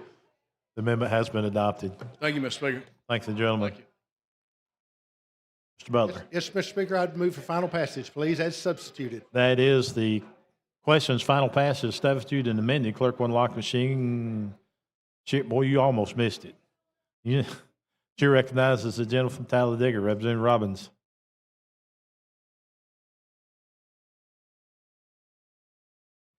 So this is about the amendment we just added to the bill. So I'm working on an amendment to amend the amendment that we just did. And the reason is when I read that amendment, it says a large scale. Large scale is not defined. So that's up to that's into the eye of the beholder what large scale means. And it says if you have a installation of panels on the ground for use off-site or sale to a third party. Therefore, as a homeowner, if I want to put 2, 3 solar panels on the ground and then I sell electricity onto the grid, I have to get permission through the Public Service Commission because we don't define large scale. And if my neighbor says, I just don't like you, they're going to then say, well, you know what? You didn't get to go to the Public Service Commission. If I want to put a small windmill on my property, how do you define large scale? And so I've got an amendment that will say it has, as long as it generates 125 megawatts. So anything under 125 megawatts does not have to get permission to the Public Service Commission. So it gives a definition to what large scale means. Would you consider this a friendly amendment? I would consider that friendly. Okay. Clerk, see the amendment. Amendment to House Bill number 475 by Representative Robbins. Chair recognizes the lady from Madison, Representative Hall.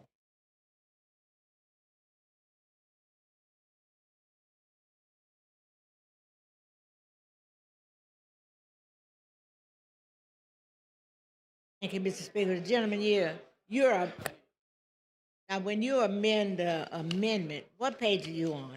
Well, I can show you on the amendment, but on Chairman Brown's bill amendment, On the definitions? it says a large scale. What it says is a large scale of as long as it's 125 megawatts. I don't or see above. where you are. Hold up just a minute.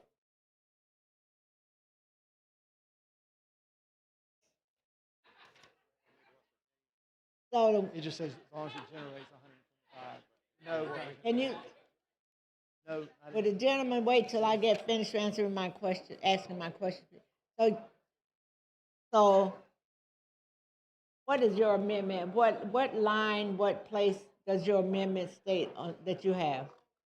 I have to get it real fast, Ms. Hall. So if you look at, do you have the previous amendment? I'm thinking I do.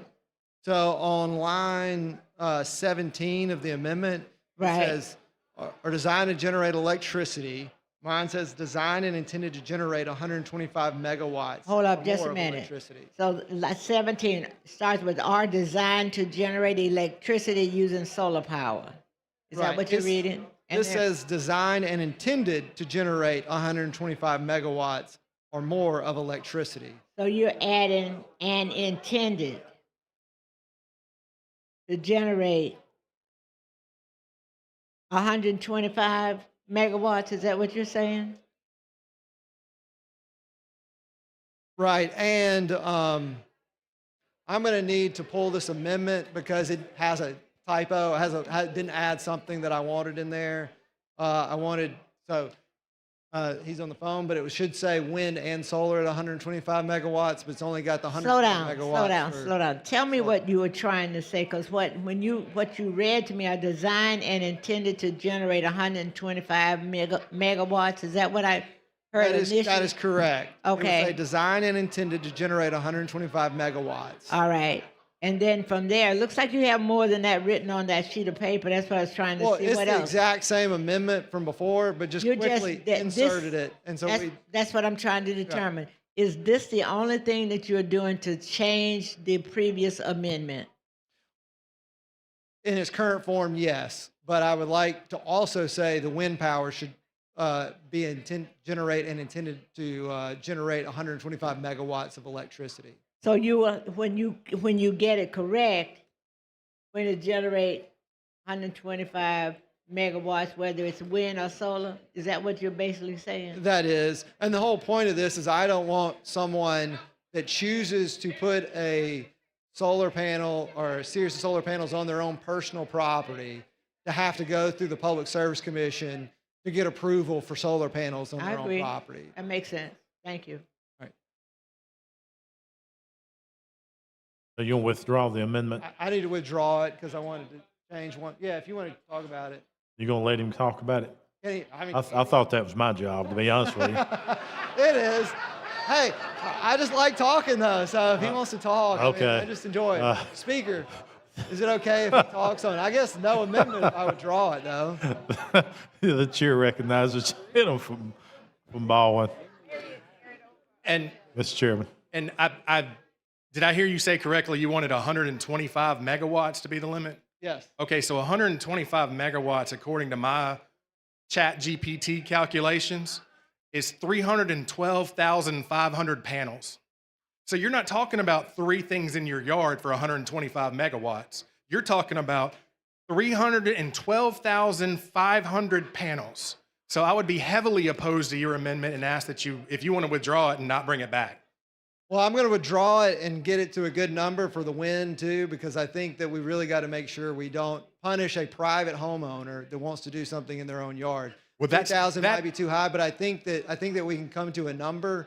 But I just want that. I want it defined because I don't want a homeowner to have to go through the Public Service Commission just simply to put a solar panel in their yard. Because right That now, land use that you're describing for 125 would be 600 to 900 acres. okay. 600 to 900 acres should have to go through a property. These should have to be It approved should. to go through The it. But conversation, that's not what your amendment right, is. Right, but the conversation now is not about, I mean, I'm in agreement on whatever the KW or megawatt should be. But my conversation now is I agree with you, but I'm withdrawing it. But I'm going to come back with an amendment that is more reasonable in terms of electricity. I had to do this on the fly because I didn't have time to be prepared for it. So I just did something on the fly with an amount, but I'll get a correct amount if you're in agreement with that. I mean, I'm not agreeable to 312,000 Hey, I panels. understand So I'm not in what- agreement, but I'm going to be in agreement to an amount that is more reasonable to a home. We've already established that. So I'm going to withdraw this, but get it to a number that's more reasonable. I just didn't know what the number would be. You're good with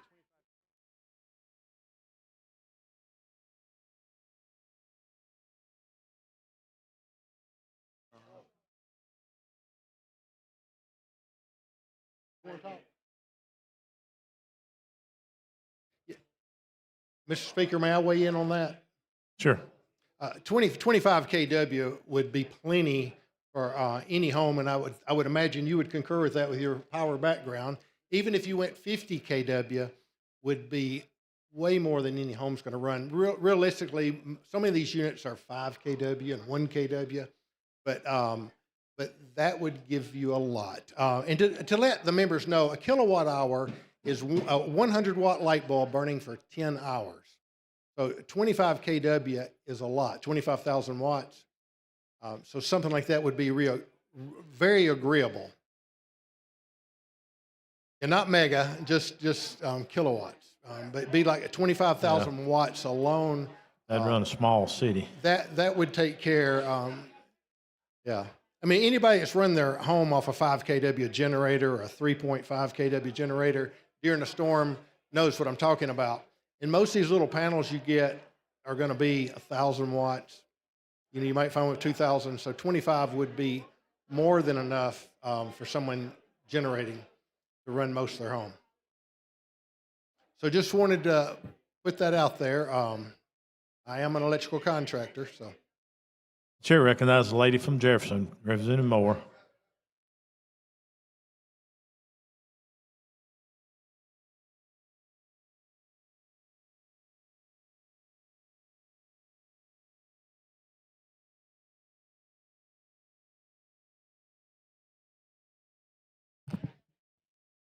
Thank you, Mr. Speaker.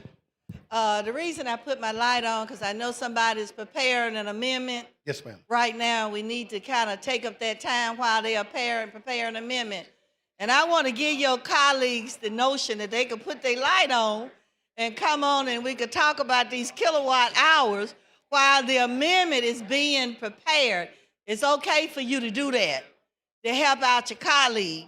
Put your light on, come up, take up a few minutes while they're preparing the amendment. Now, whoever is willing to come, you can come, and I'll give you the rest of this time, but we want that amendment prepared so that we can see what it would do if it's going to help us on this bill. Yes, ma'am. Instead of the bill sponsor trying to take up that time, any of y'all could put your light on and come down here and talk about some kilowatt hours. Then we could get him to explain some more about the kilowatt hours. Who will come? Anybody? Okay, I think we'll just Representative talk- Roberts, he may be ready now. He might be ready He now. may be ready, Mr. Moore. Okay, if he's ready now, and I just want to give you one legislative lesson to help your colleagues out. Thank you, ma'am. Thank You're you, the Ms. best. Moore. Chair recognizes the gentleman from Talladega, Representative Robbins. All right, now we have the amendment that says, as you suggested, as an electrical contractor, 25 kilowatts or more of electricity for a solar power facility and 25 kilowatts or more of electricity through a wind power facility. So anything under that bar does not have to get approval through the Public Service Commission. Anything above that would be considered a large-scale facility. Is that a friendly amendment? Very, very friendly.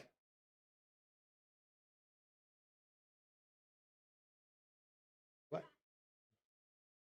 Still too much?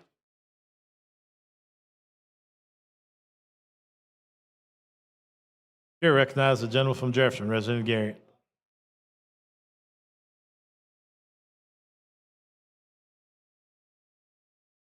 Mr. Speaker, I really hate to muddy the water here, but I've had a lot of issues in my district with homeowners association. Does this, what we're doing here, impact their authority?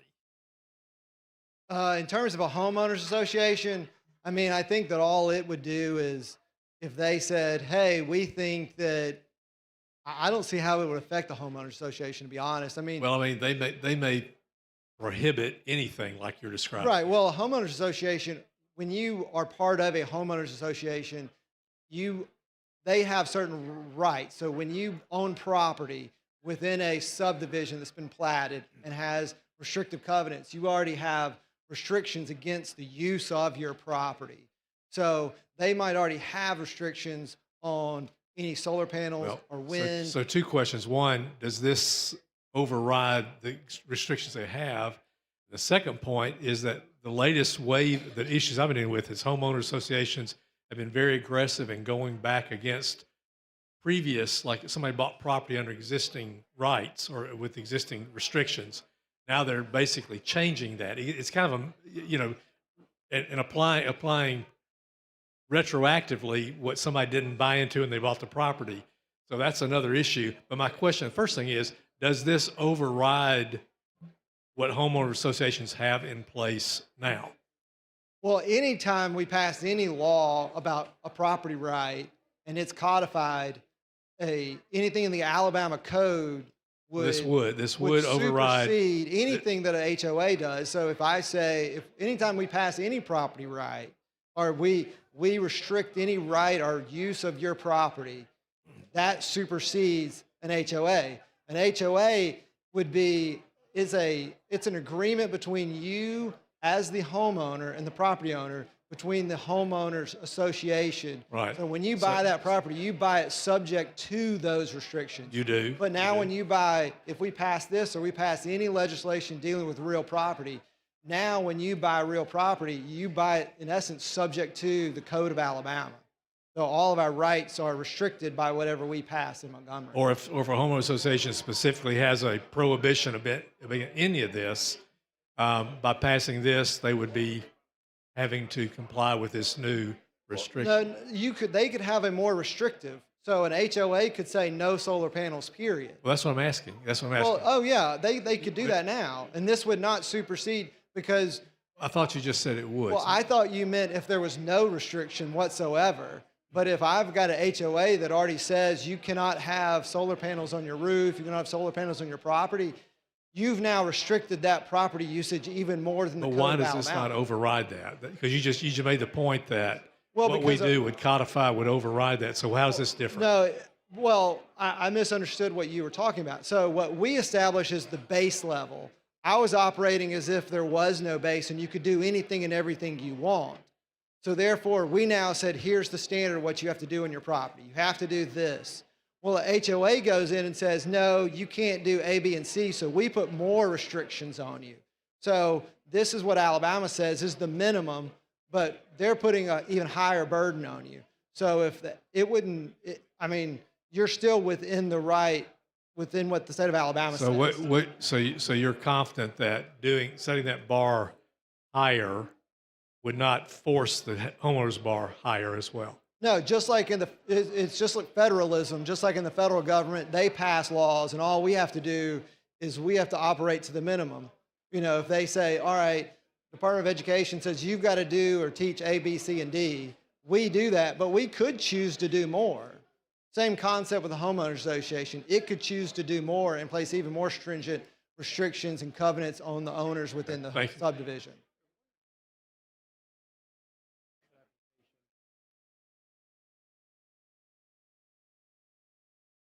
Chair recognizes the gentleman from Cullen, President Albright. While he's making his way down here, I'd like to recognize in the gallery leadership Etowah County, and they are the guests of the Etowah County delegation. Let's give them a big hand. Thank you for being with us today.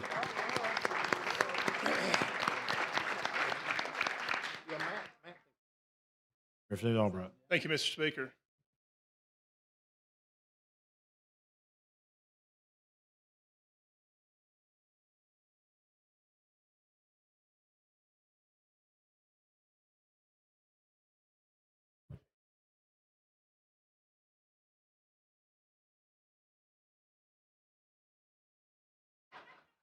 Yeah, Hey, sir, sorry. no, that's fine. A simple question. Just as a private residence, if I wanted to convert my home or my farm, and my standby generator is 25 kW, and if we had to have 25 kW of solar, how would that affect me just as a private citizen? So what's the difference in commercial and residential if I'm not selling power back, if there's not a backflow meter? Well, the amendment says you have to sell to a third party or back to the grid. So as long if you were generating power and electricity solely for yourself, then it doesn't. You could generate all the electricity you want to if you're consuming it. But if you sell it onto the grid, that's when it becomes the question. Thanks. Okay, very good. Thank you, sir. You're welcome. Sure, thanks to the gentleman.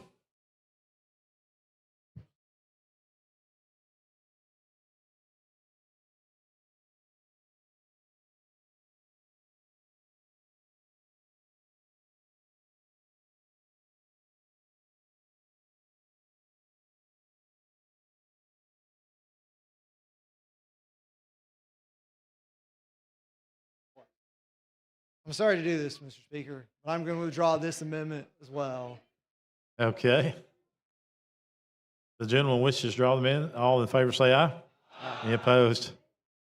You got anybody you want to talk now, Ben? We'll let you go ahead. I think he's going to come up with the term commercial versus residential. That way you could have whatever size you want on your house without having any issues. I will, while we're just kind of filibustering my own bill here for a minute, I'll talk to you about how we got here. Every one of us hear from constituents with energy concerns. I know in my district I have people that are talking about making a decision between energy costs and groceries, energy costs and medicines. I've talked to people that have lived all over the nation that talk about when they come to Alabama, their electricity bills double. Just last week, I was interviewed by a young lady from New York State. She moved to Alabama and she said her power bills doubled. If you look, Alabama's rates are some of the highest in the nation. I'm good with that. We're highest in the region. Third highest in the nation. We're considerably higher than TVA. Out of the I know the Southern Company generates about 30 billion a year in revenue. About 4.4 of that was all profit, but almost 2 billion of that profit came just from the state of Alabama. And the Southern Company makes up Georgia, which has more than double our population, Alabama, and Mississippi. So clearly, this is something that needs to be looked at, and I think the rate case hearings, which are formal rate cases that the commission will have subpoena power, the utilities will go under oath, and it'll be evidentiary hearing, and will be more like a court proceeding. It would only take place every 3 years, because when we looked at other states, that's the way they were handling that, was every 3 years. And I think the cap on those rates is very important to look at. One of the first things industry looks at when they're coming to a state, possibly, is energy cost. And when you're looking at your state having some of the highest energy costs in the nation, we're afraid they're going to go to another state. And when you have a monopoly, I don't think it's unreasonable to ask that monopoly to open their books and let us just look over their shoulder. And if they can justify the rates, so be it. But I think to have that opportunity to look at that would be very good. Ben, how we coming?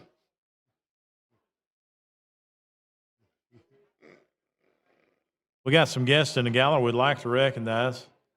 The Evergreen Christian Academy from Mobile County, and they are the guests of Representative Chip Brown. Let's give them a big hand. Thank you for being with us today.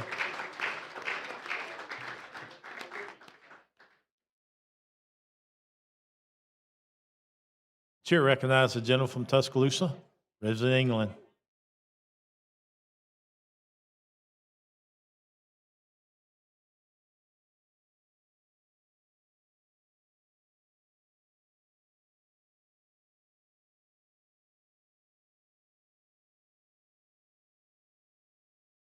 Was it a Manil? Yes, sir. You're looking sharp today. Appreciate that.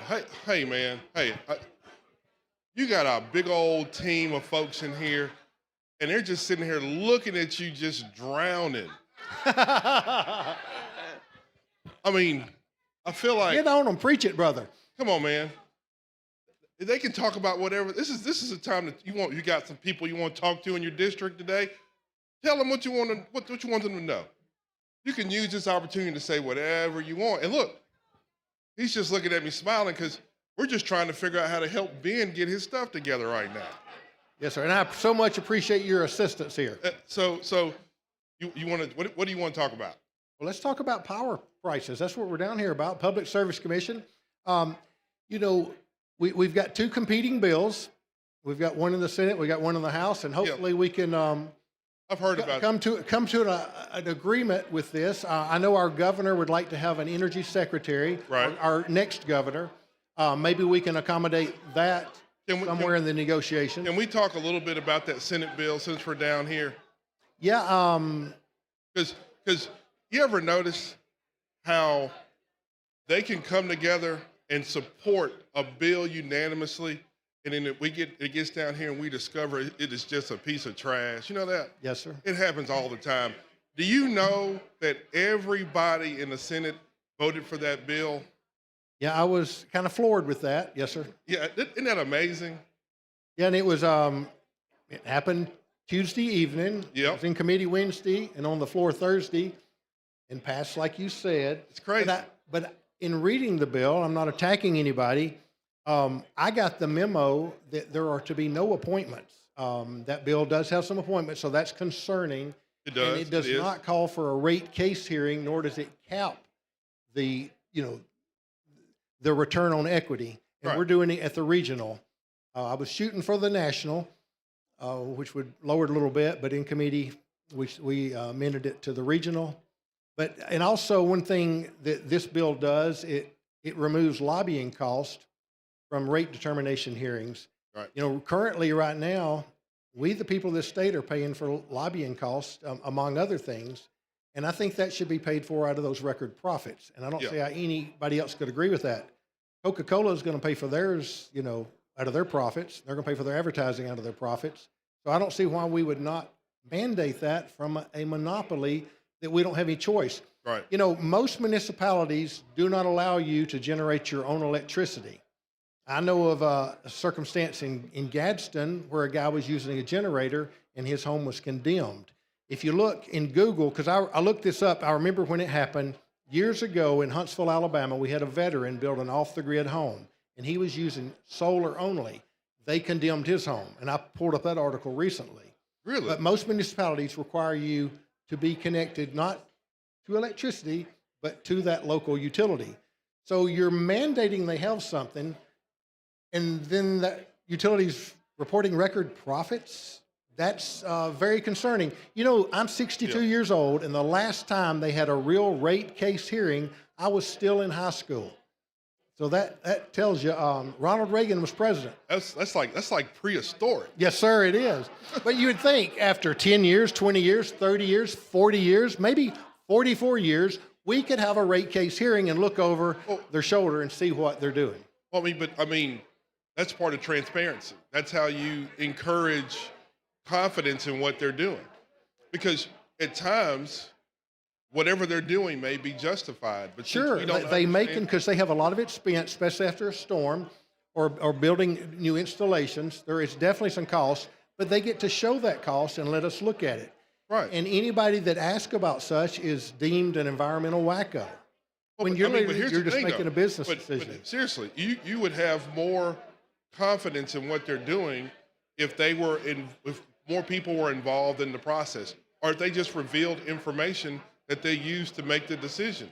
But one thing that a monopoly does, it encourages them to kind of proceed as they wish because there's really no accountability there.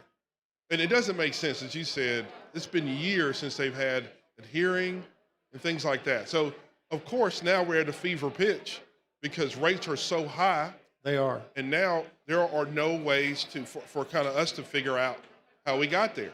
But in the law, it's supposed to be built in to make us a part of the process so we understand how we got here.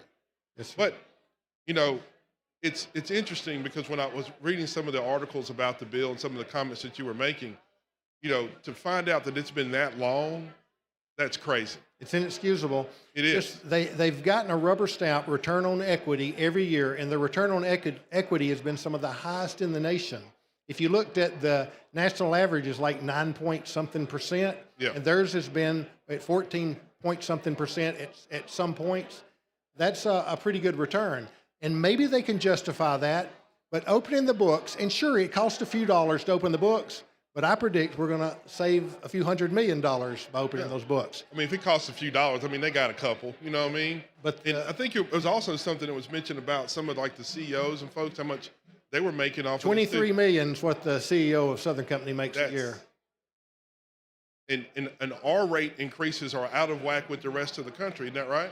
Yes, sir, they are. I mean, there's got to be something. Yeah, if you were going to locate an industry in Alabama, and we're wanting you to come, first thing you're going to look at is the region and where the highest energy costs. That's going to impact your decision. It is. It is. It'll definitely make you look other places. So I think we can definitely do better and encourage people to come. And like I say, if they can justify their costs, so be it. That's part of the process. But there's clearly something going on, and I do think the fact that they have not held a rate case hearing in 44 years is part of the problem. It is. There's no question. And here's the other thing, too. For us in the legislature, we begin to be held accountable for things that we're not supposed to be involved in. Right. And in different agencies that we have, we appoint an executive, or we appoint members of boards, executive agencies from the governor's office, and we appoint those folks who are supposed to be subject matter experts in those things to handle certain responsibilities. And the only time we figure out that these things aren't working is when they're broken. Right. But unfortunately, since we supply some sort of remedy or solution to these problems, then people begin to blame us. Yep. So we've got a board that was elected by popular vote that's supposed to be over-regulating and helping us understand how we reach that point. But when they don't do what they're supposed to do, assuming that they're not, then we carry that burden. And we've had no choice but to get involved in this fight. Exactly. And a lot of people don't understand. Most situations, we don't want to get involved in them. Absolutely. We love how things are set up. judicial branch, executive branch, and as long as everybody's doing what they're supposed to do, then we get in the lane of making a budget, and then we go home. Most of the bills that begin to grow out of the legislature are to address situations where other branches, other agencies fail. And this is a prime example. And of that it's funny situation. you mentioned the three branches. The biggest thing I run into is nobody understands that and the separation of powers. And people tell me all the time about the three equal but separate. And baloney, have they ever read the Constitution or at least read the Federalist Papers? They were not created equal. The legislative branch was created a bit stronger and the judicial branch a bit weaker. It's crystal clear in the Federalist Papers, but the courts have no monies, no armies. The executive branch only has a sword, but the legislative branch has the power of the purse. It's the only branch that can legislate all by itself. It's the only branch that can impeach the other two branches, only branch that can raise taxes, but it can be recalled the easiest by the people. But people don't understand that check and balance of the way things work, and that literally, in the state of Alabama, we have one of the strongest legislative branches in the nation. Your local county can't do anything without coming to Montgomery to ask for permission or do such. And I think that's a good thing so that we don't have 67 different crazy sets of rules to go by. Well, I mean, it has been an absolute pleasure talking to you today. I hope that some of your teammates will come up here and throw you a bone or a life I hope somebody's something better, but I appreciate your great legal mind coming up here because you're one of the really sharp legal minds we have in this body. We have a lot of talent and a lot of good sharp legal minds, but you're the one that can always come up here and lay it out where we can read it and understand it. And even when you get on to us, you're so kind about it. Well, I appreciate that. Y'all turn your lights on, man. Let's go. Thank you. Yes, sir. Chair recognizes Representative Gidley of Etowah. Thank you, Representative Gidley. From Etowah. Yes, sir. I think you're from Etowah too, right? Yes, sir. That's right. Well, explain a little bit more to me. How important is this, that we do this, Representative Butler? I mean, I know Just that gauging off my emails, I have received a gazillion, how many ever that is, and not a single one is for SB 360, but every single one is for HB 475. Energy costs impact every business decision, every family decision. Energy cost is front and center on everything. But it's just funny, all the emails we've gotten in favor of this bill, and people don't realize that I'm the sponsor. I got one threatening email telling me if I didn't vote for it, what they were going to do to me in some very colorful language. And I simply responded, absolutely, I'm with you. I'm the sponsor. Yes. But most of them have been very supportive, and had a couple that get a little ugly wanting it done. Yeah. But it was just funny when they were sending them to me because being the sponsor of the bill. Well, and I I appreciate you being one of the co-sponsors of this Yes, bill. absolutely are, and I appreciate that because I too have gotten quite a few responses on this bill, and they've all been very positive, none that have been negative, and because I think people are really concerned about their power bills. They are, and then there was a leaked audio with a power company lobbyist that infuriated people in our district, and I heard from so many people about that they literally heard the power company conspiring against them. And that has really brought this to the forefront. So the power company has no one to blame but themselves, unless that lobbyist was acting on his own. Yeah, well, I think it's going to have real positive results, and because I hear from people like, elderly people who are on what we call a fixed income, how their power bills are going up, how they're having to take away other things in order to maintain power in their home. And so I really feel like this is going to be a major, major, major step forward in helping to regulate that, to make sure that our utilities stay affordable. 100 years ago wasn't a big deal. Nobody depended hardly, only a handful of people depended on these utilities. Now, everyone depends on them. And they are, and even if you had your power disconnected, if you're in a municipality, every municipality I know has an ordinance that you have to be connected. Of course, you have to be connected to all the utilities because some of it's sanitation issues.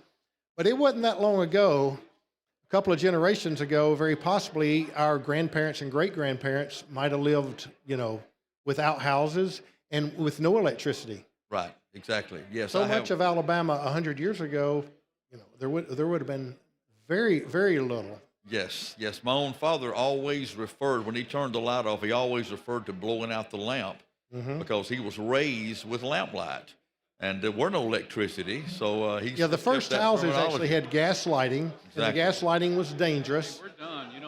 And then they came up with electricity, and they actually made light fixtures that were dual purpose, had gas and electric, because neither was very dependable. And the gas was very dangerous. A lot of buildings were burned down. Yeah. And then, of course, there was carbon monoxide issues. Yeah. Well, Mr. Leader, thank you so much, Mr. Representative, for bringing this. Appreciate it very much. Thank you so much.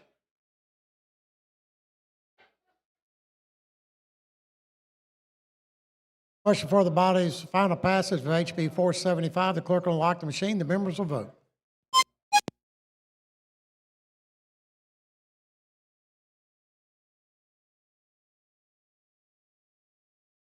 Clerk will lock the machine, record the vote. 104 yeas, no nays. HB 475 passes.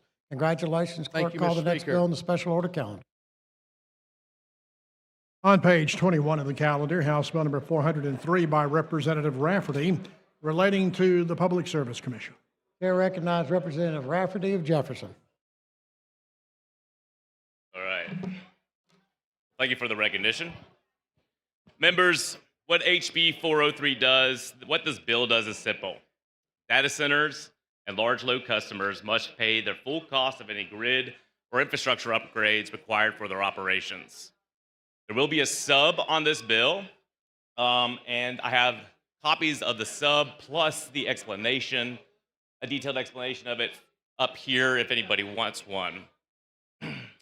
First and foremost, the rapid growth of data centers, advanced manufacturing, and other energy-intensive industries in Alabama has created an urgent need to create some guardrails, because without them, the risk is real that utilities could negotiate below-cost contracts and large customers, shifting the burden of a new generation transmission and distribution infrastructure onto residential taxpayers, residential ratepayers, and small businesses in all of our districts.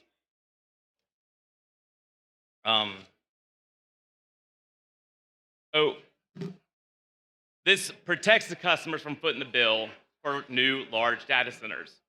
It helps keep the electric system stable as demand grows and supports economic growth without shifting the risk to households. How will it do this? Is large companies that negotiate special electric contracts pay the full cost they create. Residential and small business customers are held harmless. No business is blocked from coming to Alabama. The standard is fair. Build here, but cover the infrastructure cost your operations require. The substitute applies the same rules to any large customer, regardless of industry, so protections stay current as new sectors arrive. And the PSC receives clear, specific checklists for decisions it is already making, with no new authority and no expanded jurisdiction. And with that explanation, I would like to move for the BIR. Question for the body's adoption of the BIR. The clerk will unlock the machine. The members will vote.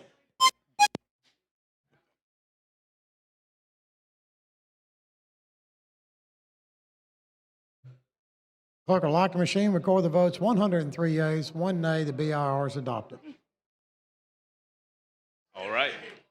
There is a floor sub, and I would like to go on and make the motion to adopt the floor sub. Explain the sub, please. The substitute is about keeping things clear, fair, ready for the next wave of high-demand technology. All this does is that we tightened up the bill so it's not tied to existing tax code language that was never meant for utility regulation in the first place.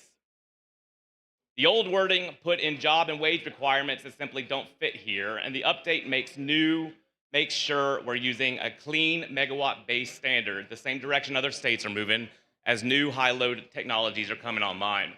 This keeps us ready for whatever comes next. If a new kind of technology shows up and the road pulling massive amounts of power, something we can't predict today, this update makes sure it doesn't end up shifting unexpected costs onto everyday customers, residentials, and small business ratepayers. We cleaned up some technical phrases And after talking with experts in this space, these technical changes keep the protection strong and give the PSC clear direction without setting an unenforceable standard. Chair recognizes Representative Hall of Madison to speak on the substitute.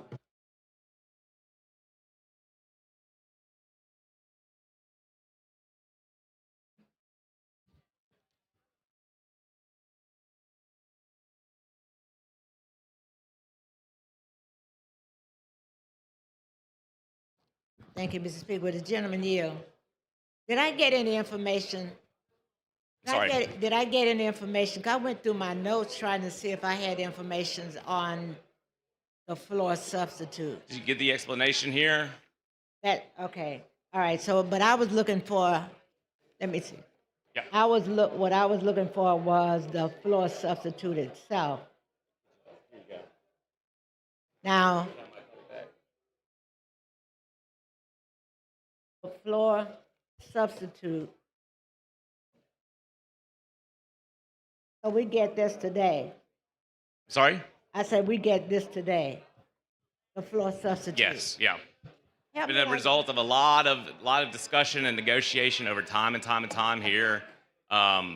We wanted to make sure that we were keeping the protection strong in there, that we were doing a couple of things. For Let's one, slow down, because I went to my notes to see, Okay. because usually I try to keep my notes that I get gotcha. to see, and I didn't find any of this information, and I was asking, did you give me this prior to? Did I? Yes, that's what I handed up there. But that was, no. What you gave me was a sheet explaining the It wasn't the changes. full packet? Okay, but anyway, so let me go through this.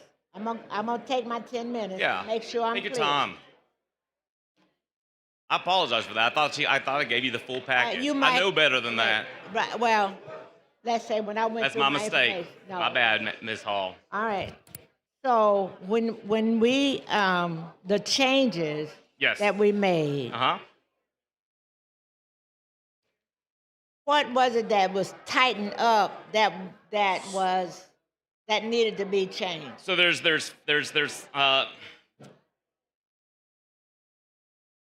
a couple of definition changes here. So for one, for the term used in the introduced bill, dealt with large load data center. The floor substitute now The word change went from large load customer to what? it went from large load data center to large load customer. So as opposed to just being Okay. applied to data all right. centers. That's Yes, a good. ma'am. Okay, that Okay. helps. So instead, large load data center. Correct. Yes, ma'am. Okay. It's now all right. large load customer. All right. The What next was- thing that really changed here is the megawattage threshold. The original bill was 150 megawatts. The floor substitutes is 100 megawatts or greater. I see that. Okay, so you're decreasing, Correct. Yes. but it's you're decreasing the number, but it Right. doesn't mean that it stops at 150. It could be greater than Correct. 150. Yes, ma'am. The term 150 megawatts was taken out completely, and now it's 100 megawatts or greater. Yes. All right, I have that. Okay, next thing. The one thing is the measurement issue, which was dealing with the electrical load, which is a single point, all right, as opposed to the expected total peak demand at one or more contiguous parcels of land. Stop Yes. right This there. one- this is Stop a little right- complicated here. Stop right there. Yep. The measurement, I see terms of condition. I don't see, where are you as it relates to the measurement issue?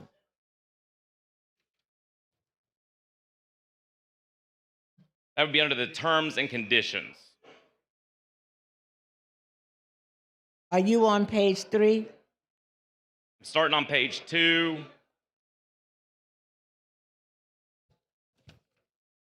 Page 2, section 3 there. Okay. Under that So terms and conditions. Terms and conditions. Now, what are the changes? You went from what to what?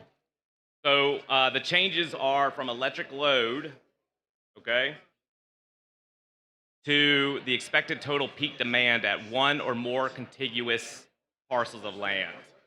So it went from Oh, this is electric. actually up in, this is, here, do you want? Yeah, because I'm trying to see where you are. It's still in the definition of increment. Okay, all right, all right. So the definition becomes, what does that become? So on line 47, Right, okay. which requires the utility to serve an expected total peak demand of 100 megawatts or greater at one or more contiguous parcels of land.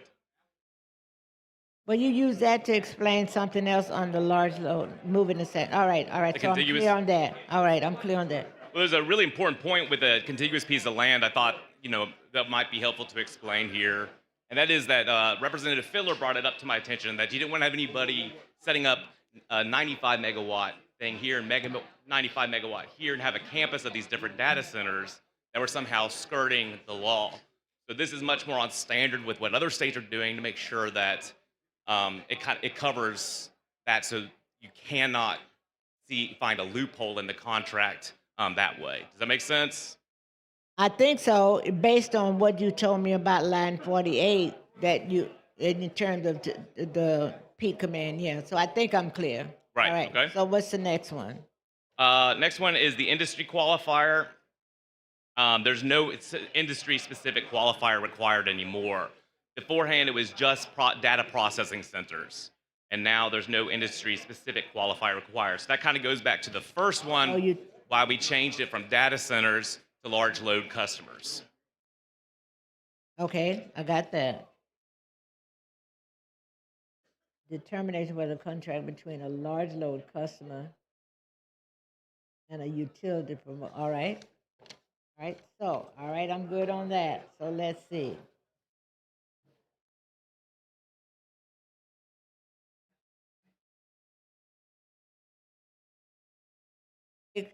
You're on page 3.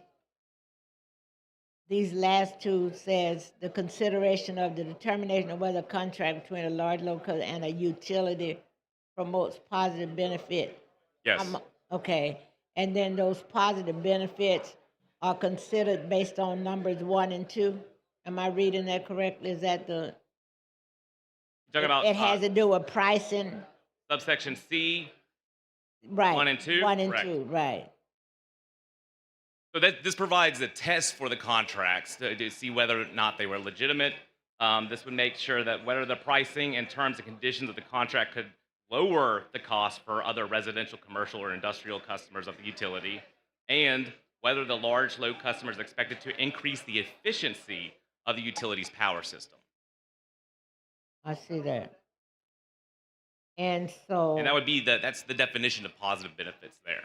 that's the definition of what? A positive benefits. That would be the positive benefits kind of test that would qualify for section B, subsection 2. Okay, I think there was something else.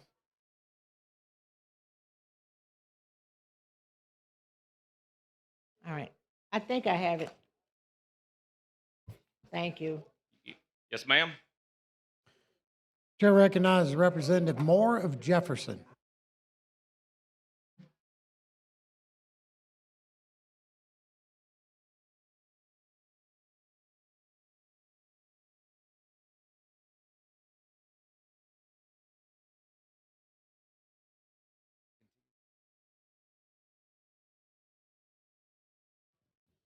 Thank you, Mr. Speaker. Yes, ma'am. I don't have a copy of your sub, but I have some talking points on it. One thing it talks about with the sub, that this would prevent massive amount of power from prevent the cost from being transmitted to the customers. To the residential how and does small they business do that? ratepayers. So what? How would they do that? That has to deal with how the contract between the utility and the large load customer would be. Because what I've heard complaints, in other states where they have those large data centers, is that for the residential people that live around them, that when they're at their peak, it causes power surges for them. And I would expect that since it caused those power surges, that it also has an impact on the cost of their power. Right. So I could see the contract, but what physically can they do to prevent that? What physically could they do to prevent Yeah, that? I understand the contract be a monitoring device maybe on when it's suspected that the cost is being transmitted to the residential customer, but how if they looking at kilowatt hours or whatever, will they see that, say at their peak, and what people are saying at their peak operation, Yeah. that it might show up in my house and give me an overload. Right. And when that overload occurred, it also impacts my bill. So you're saying that if so, that's what part of so if you don't go on page 2 Okay. of that substitute there, you go down to line 45, where it defines large load customer. Oh, wait a minute. Oh, that's what I'm looking at. This what you gave me? Yes, ma'am. What I Yes, had. ma'am. Yeah. Because I didn't have a copy of substitute. But what does it say? It says a customer of the utility which has executed a contract for retail electric service with the utility, which requires the utility to serve an expected total peak demand of 100 megawatts or greater at one or more contiguous parcels of land. So it's in the definition there that cost cannot be shifted onto the. But how do you manage it? Because just listened at some of the hearings in some states when they talked about it.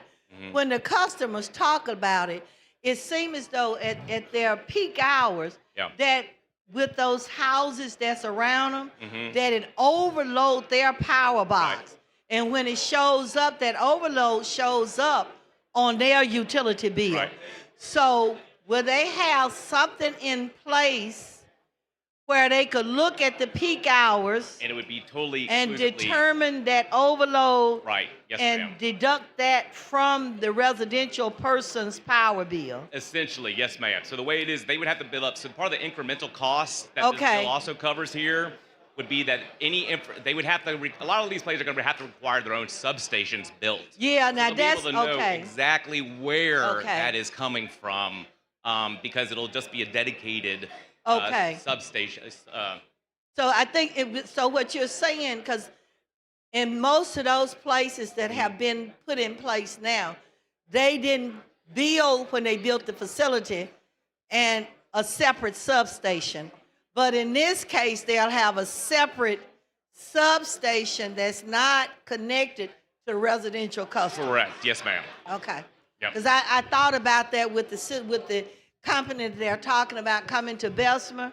And you know, that was some of the complaints during the hearings that they had I believe about. it. Yeah.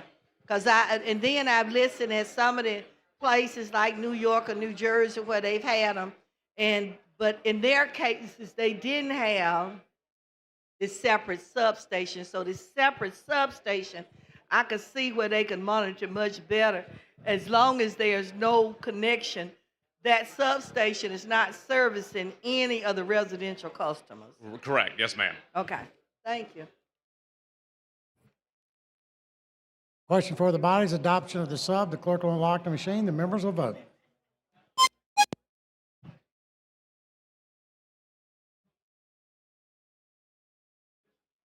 The clerk will lock the machine, record the vote. 104 yeas, no nays. The substitute's been adopted. Thank you. And it, Question for the body now is final passage of HB 403 as substituted. thank you. Clerk will unlock the machine. The members will vote.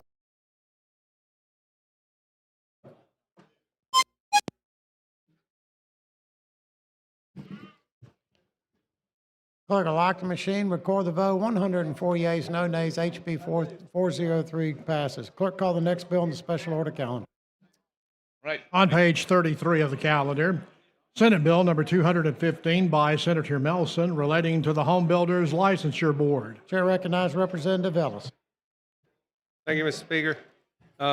Members, Senate Bill 215, simply in the state of Alabama, when a home builder contracts to build a house for a homeowner, they must disclose in writing that they either do or do not have a liability policy. That disclosure has to be signed by both parties and a witness. This bill simply, if the home builder does have a liability policy in place, then they can do an electronic signature without the witness. If they do not have a policy in place, then they still have to get the witness signature. With that, I call for the BR. Chair recognizes Representative Hollis of Jefferson.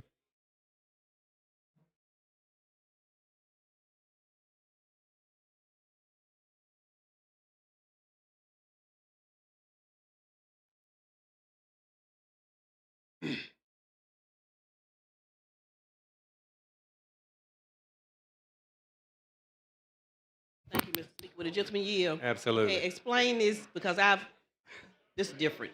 Explain this bill to me. Okay, so It's not what I thought it was, but yeah. explain it to me. Under current law, when a home builder enters into an agreement to build a house for a homeowner, they have to disclose whether they have a liability policy in place. And that disclosure requires both the home builder and the homeowner's signature along with a witness signature. This just says if the home builder does have a policy in place, a liability policy in place, then they simply can do without the witness signature, which will also allow for an Who's electronic. responsible for the payment of the Of the policy, well, Uh-huh. that would be with the home builder and the insurance company. Okay. Nothing else, but I'm okay. All right, good deal. Thank you. Thank you. Question for the body's adoption of the BIR. The clerk will unlock the machine. The members will vote.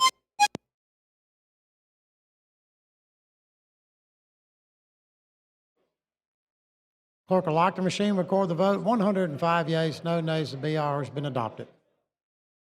Thank you, Mr. Speaker, and if there's no further question, I call for final passage. Question for the body's final passage of SB 215. The clerk will unlock the machine. The members will vote.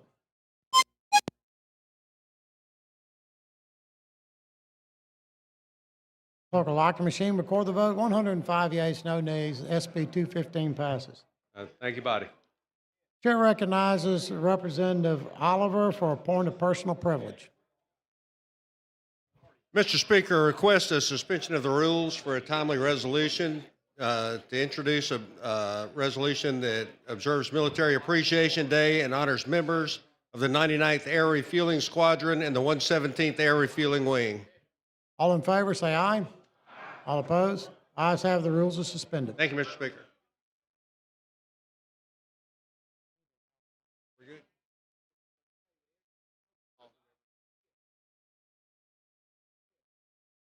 Ed. Motion to adopt the resolution. All in favor, say aye. All opposed? Ayes have, the resolution has been adopted. Clerk will call the next bill on the special order calendar. On page 65 of the calendar, House Bill number 583 with substitute by Representative Kirkland relating to public safety. Chair recognizes Representative Kirkland. Thank you, Mr. Speaker, for the recognition. Members, road construction workers work day and night to build and more maintain roads in Alabama. These jobs are by nature dangerous due to traffic which moves through the work zone in a constricted basis with lane shifts and construction vehicles. Traffic law enforcement at work zones is imperative for safety. For effective enforcement, there must be at least 2 state troopers to enforce traffic laws at construction sites, one to patrol and another to enforce by issuing tickets. Because Alabama does not have the trooper manpower to provide this on a 24/7 basis at all work zones, we currently must settle for a trooper presence without a second officer to enforce the law. Many workers and drivers are killed each year in work zone crashes. In the last year of complete data for Alabama, 2023, there were 24 work zone fatalities. That figure was 19 the year before. Speeding is the major issue, even with trooper patrol and signage. A 2024 speed study on I-85 near Milepost 68 at Opelika documented activity of nearly 250,000 drivers in a work zone with a reduced speed limit of 55 miles an hour. During this deployment, 55% of traffic drove more than 70 miles per hour, 15 miles per hour more than the speed limit despite the signs. Nearly 10% drove 80 miles per hour or fastest. The highest documented speed was 106 miles per hour. In a similar study on I-59 near Trussville, near the North Chalkville Road exit, the average speed was greater than 20 miles per hour above the posted limit. Working on an active highway or interstate, especially at night, is nothing short of harrowing, but for road contractors, the roadside is an office, and our economy and daily lives depend on that work being done with minimal interruption to traffic. These workers are your sons, your daughters, mothers, fathers, brothers, and sisters. They are working to provide for their families and strengthen our infrastructure. They deserve as safe a workplace as we can provide. HB 583 allows us to make sure that traffic laws are enforced to improve work zone safety. It is the least we can do for road workers and to make sure construction projects can be pursued with minimal disruption and accidents. The bill creates a pilot program to utilize automated traffic enforcement to ensure that speed laws are enforced 24 hours a day, 7 days a week, but only when workers are present. Some key points. One section of work zone on one interstate highway in the state of Alabama would be selected. This selection would be made after the bill is passed. The plan for implementation must be finalized and ready to begin by October 1st, 2026. Full enforcement or tickets would be written no sooner than November 16th, 2026. At least 2 signs would be posted at the entrance to the work zone, as well as a state trooper presence. The study will collect speed information during periods where enforcement is active and when it is not. No tickets would be issued unless the vehicle was traveling greater than 10 miles per hour over the speed limit. No points would be assessed against licenses. The fine would be $250. Fines would be split between ALDOT and ALEA 50-50. ALDOT and ALEA would be required to submit a report detailing the results of the pilot program to the legislature by March 1, 2027. The program will be funded as part of the construction project by ALDOT, and ALEA will fund the adjudication process through the fines collected. Note, the goal here is to deter speeding and change driver behavior. That is the hope. Some other states have already passed this legislation, Kentucky in April 2025, and Arkansas in April 2023. Arkansas, after implementation, saw a decrease of 23% in crashes on Interstate 30 in Benton, a decrease of 11% in crashes on Highway 67 in Cabot, and a 40% decrease in crashes on Interstate 49 in Washington County. By utilizing this process, consistent enforcement, and visible messaging, this safety initiative could change driver behavior and create a significantly safer work zone. Slowing traffic in work zones would reduce crashes and save lives. I have information on some of the fatalities in Alabama and would be happy to share it with you afterwards. The stories are heartbreaking and includes one employee of my own company. And with that, Mr. Speaker, I ask for the BIR. Oh, you got lights. Chair recognizes Representative Colvin of Marshall. Thank you, Mr. Speaker. Representatives, I want to thank you for bringing this bill. You know, you told me the tragic story about the Vulcan employee tragically losing their life. I think it was around 4 years ago. And as you know, Vulcan now is a presence in my district after buying out Whitaker Contracting. I think a friend of both of ours, David Reed, and God rest his soul. So I just thank you for bringing a piece of legislation, taking the initiative to protect our important road builders and construction workers who are vital to our economy in the state of Alabama. So thank you for bringing this bill. Thank you, Representative Coffin, for thinking about the safety of our workers. Chair recognizes Representative Ingram of Montgomery. Thank you, Mr. Speaker, for recognition. Gentleman, you. Yes, I do. Hey, thank you. This is a great bill. I think it does need a little few questions and maybe massaging, but appreciate the intent of saving lives, and it's dangerous being out there.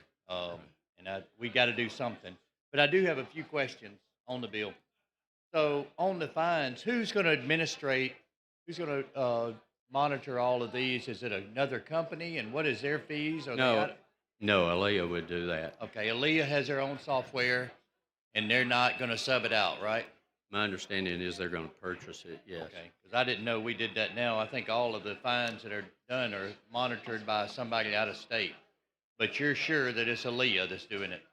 Aaliyah is going to administer the program. It'll be under their supervision, yes. So they're not, so if it's, the fine is $250, right? So it's 125 split that Aaliyah- way? So we keep all of the money, is that 100% correct? I would say so, yes. All right, okay.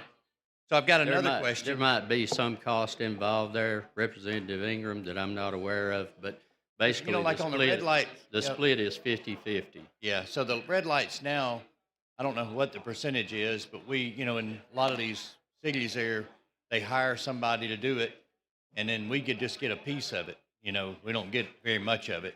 But I know 50% of this is going to Road and Bridge, 50% is going for law enforcement. Right. And I get that, but 50% of what? Is it the whole 250 is my question. Yes. But you're not sure of that, though. Not exactly, Okay. no. All right, so- My understanding is they will administer it, yes. All right, so another question I got is this. Why are you excluding, I'm a car dealer, but why are you excluding dealer tags? Because, if somebody's going to be driving a dealer car, and so they're excluded, they're not going to get a ticket at all. Rental cars are not going to get a ticket, and fleet vehicles are not going to get a ticket. So farm tags, even if it's commercial units like big trucks are not going to get a ticket. So why don't we include everybody? So the rental cars are not included, dealer cars are not included, and commercial vehicles are not included. Militaries, I get it that the military is not included, but if you'll look on page 4 on line 105, Yes. 106, 107, 108, it says that they'll exclude the dealers, the rental, the fleet tags, military, I get it, utility plates, which that's pretty generic, government plates, which I understand, federal plates, I understand, or commercial motor vehicle plates. So commercial motor vehicle plates is anybody that's in commercial business, is that right? Like farm tags and stuff like that? My understanding was that those would go to the driver. Once a ticket went to the commercial vehicle, rental car, what have you, they would identify or have the opportunity to identify the driver. Then there are several administrative But reliefs. in that Florida, you can- it doesn't include what I don't understand. Because I've been in Florida on the turnpike. I have too. And I've gotten a Several. ticket, Yeah. But when you say it excludes these fleet tags or fleet plates, that's commercial, that's rental and lease, government plates, which I get, but dealer plates, I don't understand why you're excluding a car dealer from not getting a ticket.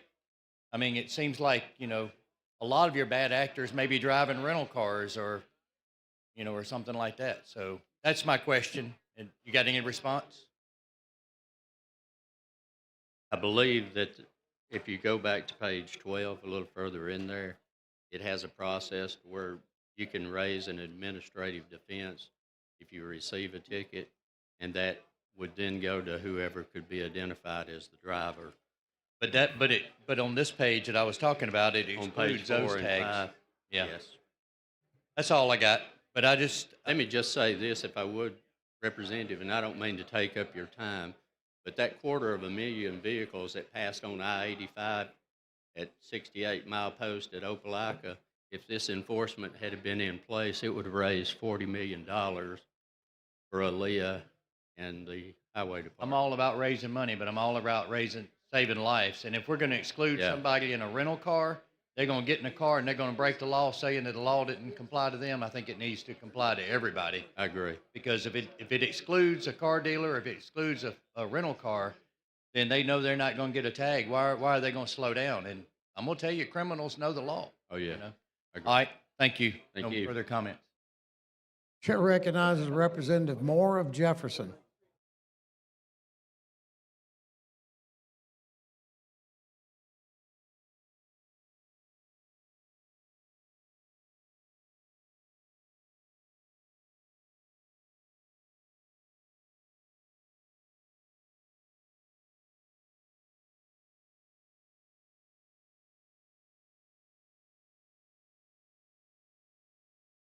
Thank you, Mr. Speaker.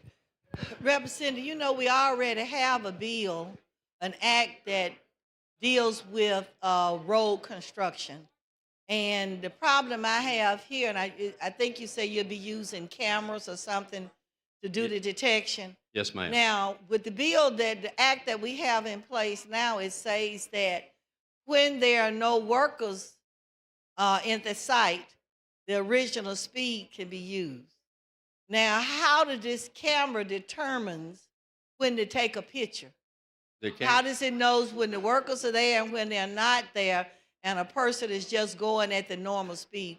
Based on my experience in this business, ma'am, when the contractor is going to work on a DOT job, he has to schedule that with the DOT and let the DOT know when they're going to be on site.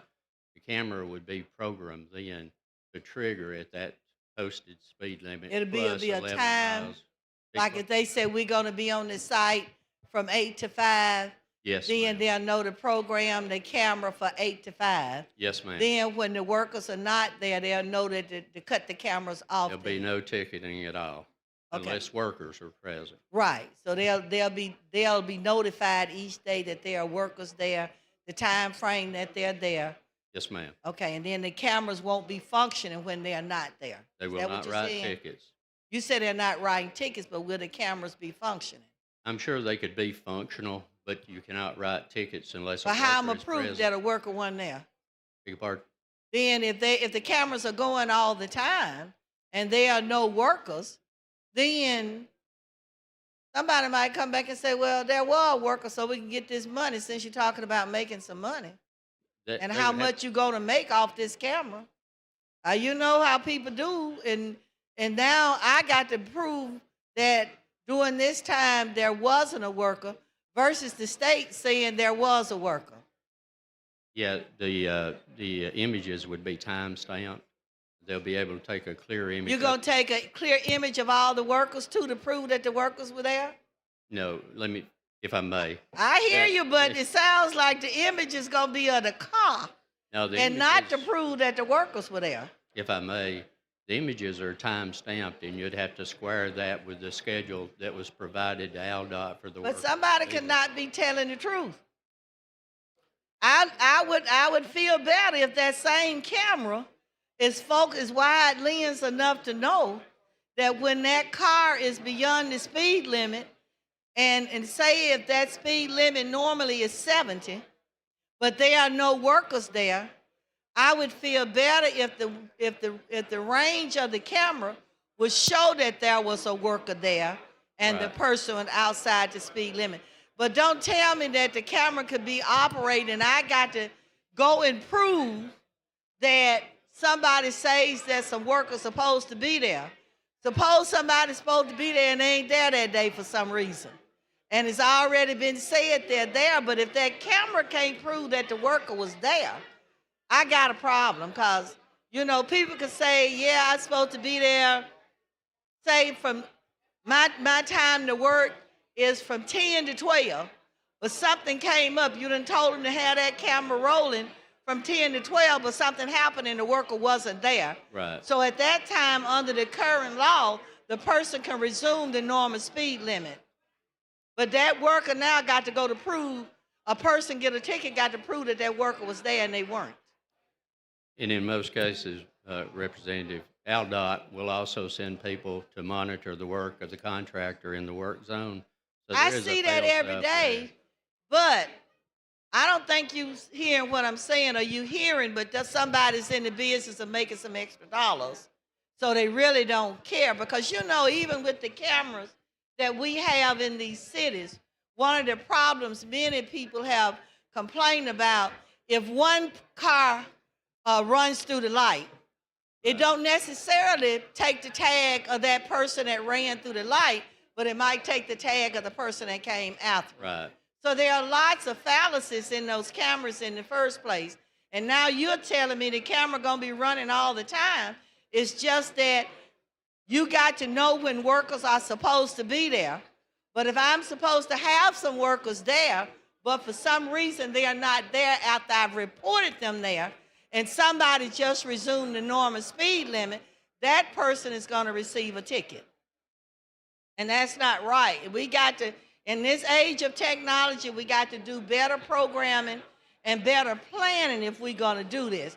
If you're talking about this is a money maker, and what we've learned from cameras from city to city is unjust money making, because too many people are falsely pictured, their tags are taken, and they weren't the one that ran the light. Right. It was the car in front of them. So I disagree with the way it's set up now, unless we can come with some mechanism to make sure that it's not taking pictures all the time when workers are not there. And even if they're supposed to be there for something happened, something could have happened at that construction company that didn't allow the workers to show up at the time that they were supposed to be. Now, those drivers who might assume, knowing the regular law, that if workers aren't present, they can assume the regular speed limit. So that's the fallacy that I see with the way the bill is written.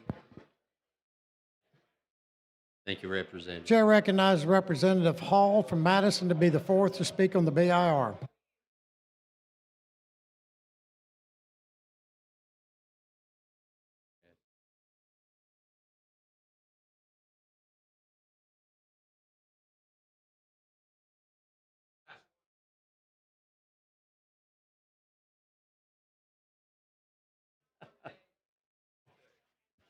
Thank you, Mr. Speaker. Would the gentleman yield? Yes, ma'am. I need to make sure I heard you correctly. Yes, ma'am. You made a comment, something happened, and ALDOT said if this had been in place, they would have saved or made how many dollars? No, I was making an observation based on Okay, that and your quarter of a million vehicles that were speeding on I-85 Okay, near Opelika. If this system had been in place and they were all going anywhere from 25 to more, 65% of them, it would have raised about $40 million. And so we already, but we already, don't we already know, it sounds like that is already available, that Yes. they could be fined. well, we don't have a mechanism, and this is a pilot program. This sunsets after the pilot program. But we don't have a yes, they've monitored traffic, and that's Right. all they can do. Okay, Yeah, they can photograph it. The cameras can take pictures of vehicles going 180 miles an hour. They can get a picture of the front, who's driving, and the tag as it goes through. and so presently, there is no mechanism, there's no cameras or anything on the road that would detect that. Yeah, there are cameras that can detect it now, and I looked at some of the paraphernalia on some of those, as a matter of fact. But the state of Alabama has no traffic enforcement with cameras at the present time. So your ultimate goal is to provide traffic enforcement utilizing cameras. This is going to be a pilot, Yes, ma'am. but it also looks like it's going to be a moneymaker. Well, it will. It'll save money, though. We do not have the state trooper force to post troopers at these jobs. In Alabama, we don't like taxes, so we have to be very, very good stewards of the public money, and this will save the state money. I would prefer to have a bunch more state troopers. I've heard that we're only 40% staffed, but I don't know if we were to get to 100% staffed, we could afford it. But this is a low-cost alternative. It's hard for me, but I did find it interesting. I think someone before me came up and talked about the ones that are excluded, like the dealer license plate is excluded, Right. fleet plates, military, utility plates, government plate, federal plates, Yes. commercial. Those all possibly would be involved in speeding. They could, yes. Yeah. But so we're going to just let them go on without a, And some of those are acting in official capacity there. There are ways to go back and determine who was driving them if it's an egregious one. But this is what we have right now. The goal is not to make a pile of money, although we could make a pile of money in the beginning. The goal would be to influence driver behavior, get them to slow down. That's the big thing. We really want to save lives. I agree, and so I agree with the person that came before, that it seems like you would be including everybody. And Leo will continue to develop rules as this pilot program goes on, and those rules may change, and we could add that to it. Yeah, those are my concerns. Thank you. Thank you. Question for the body's adoption of the BIR. The clerk will unlock the machine and the members will vote.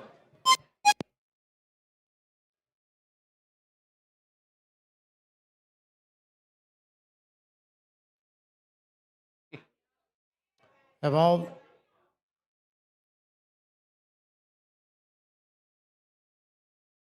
the members voted? Clerk will lock the machine, record the votes. BIR fails. Thank you. Mr. Speaker, we do have a committee sub.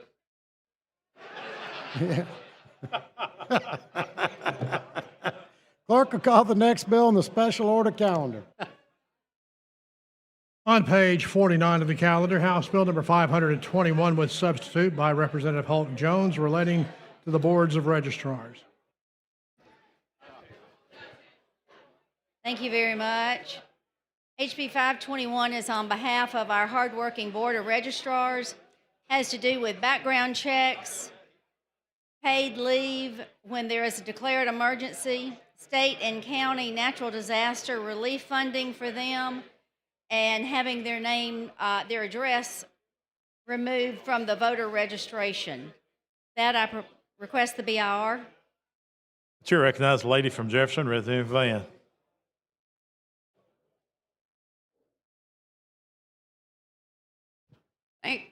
Thank you for bringing this bill. You and I had a chit chat a few weeks ago about it. Listen, first of all, I don't think people really understand what our Board of Registrars do. I have a very close relationship with our registrar, Mr. Stevens. He's a very great man in Jefferson County. And I feel like they should make more than what they make, but we can get to that later. But any piece of legislation that we could bring to help them having to be responsible for election equipment and all of those things. So folks really don't understand the impact or the gravity of what these these registers do throughout, whether you're in a smaller county or a larger county or not, it's still a lot on them. And so I just want to take this opportunity to thank you for bringing this bill. I wholeheartedly support the legislation. Next year, hopefully, or even, there's not enough time now. I just had received a call from spoke with the clerk in Jefferson County. And I wish she had spoken with me earlier about a piece of legislation. But I just want to say thank you for bringing this legislation. You typically bring pretty decent bills anyway, but I appreciate it. Thank you. Thank you for your support of our registrar. Chair thanks the lady. Question for the body is the adoption of the BIR. Clerk will unlock the machine and the members will vote.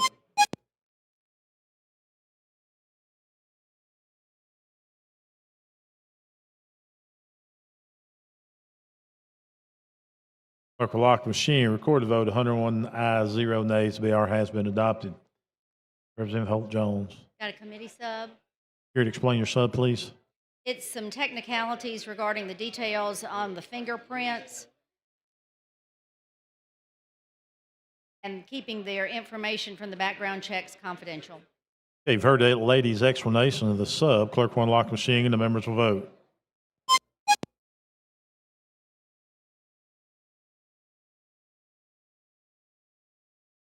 Clerk will lock the machine. Record the vote. 100 ayes, 0 nays. Committee sub has been adopted. Representative Now we have a friendly amendment from Aaliyah. Floor amendment. Clerk, see the amendment. Amendment to House Bill number 521 by Representative Hulk Jones. Representative Holt Jones, you care to explain? Yes, this is a friendly amendment from Aaliyah with some technicalities regarding the governor, the auditor, or the commissioner and their appointees for registrars.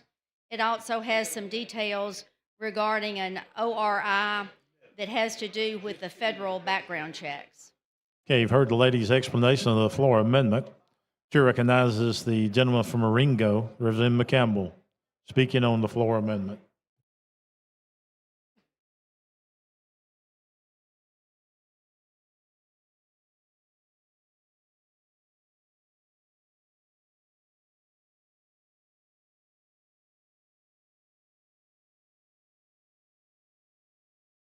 Thank you, Mr. Speaker, for the recognition. General Lady Yield, Yes, sir.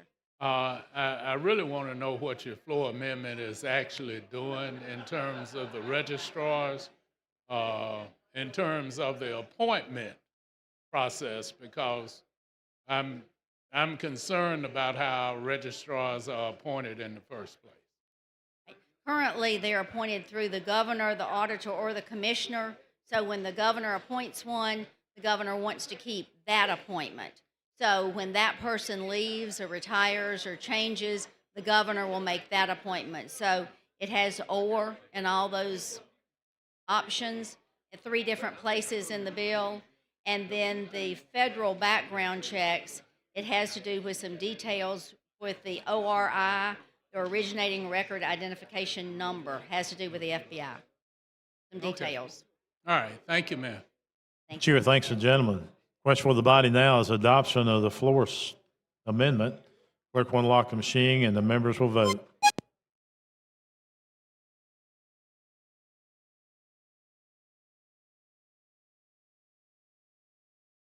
Clerk will lock the machine. Record the vote. 102 ayes, 0 nays. The floor amendment has been passed.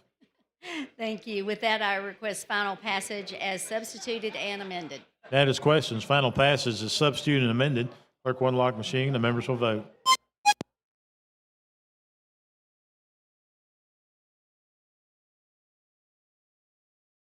All the members voted. Clerk will lock machine. Record the vote. 102 ayes, 0 nays. HB 251 is passed as substituted and amended. Thank you. Thank the lady. Clerk, call next bill. On page 26 of the calendar, Senate Bill number 40 by Senator Gavan relating to Contract Review Committee. Chairman Carnes, you're recognized. Thank you. This is a Senate bill. It's concerning contract review. It's pretty straightforward on line 67. It changes one thing. Right now, Contract Review Committee has 45 days, and then the bill actually passes, and the contract will pass. I've been on that committee before. I understand the frustrations. This is a minor change to the current bill, and it says that the Contract Review Committee can make a formal recommendation to the governor to not sign the contract. That's basically all this does.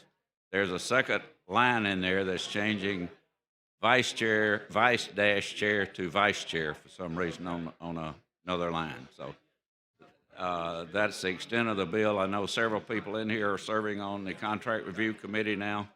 I've done it in the past. It's a very, very laborious committee, very big committee, because all the contracts come through there. This is just adding a second layer, letting the governor know that the Contract Review Committee does not want her to sign the contract. So that's simple. Now, she can still sign it. It doesn't have any power behind this. It's just a recommendation.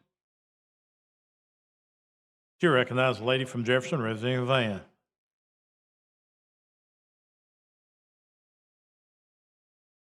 Did we not make some amendments, Carnes, last year to this?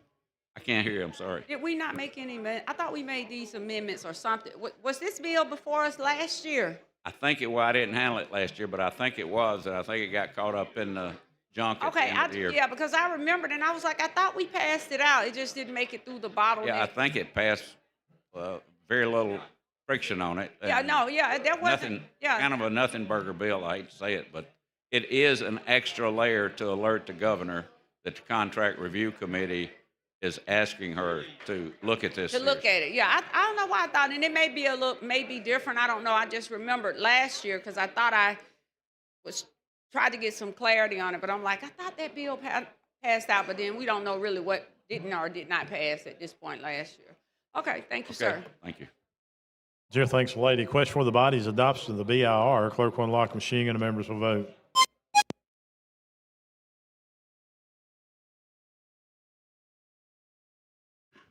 Clerk will lock the machine, record a vote. 102 ayes, 0 nays. The BR has been adopted. Mr. Chairman. If no more questions, I ask for passage of Senate Bill 40. That is the questions. Passage of Senate Bill 40. Clerk will unlock the machine and the members will vote.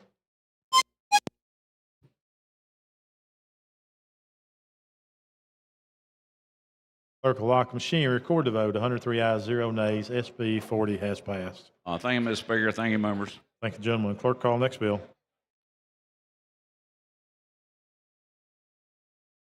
On page 39 of the calendar, Senate Bill number 210 by Senator Woods relating to chiropractic board. Representative Underwood, you're recognized. Thank you, Mr. Speaker. SB 210 deals with applicants for a license to practice chiropractic in the state. They must be a graduate of a school that can only teach attendance-only courses from four-year standard college. This removes the requirement of the school to do attendance only so they can offer online courses. And with that, I would call for the BR. That is questions. Adoption of the BIR. Clerk will unlock the machine and the members will vote.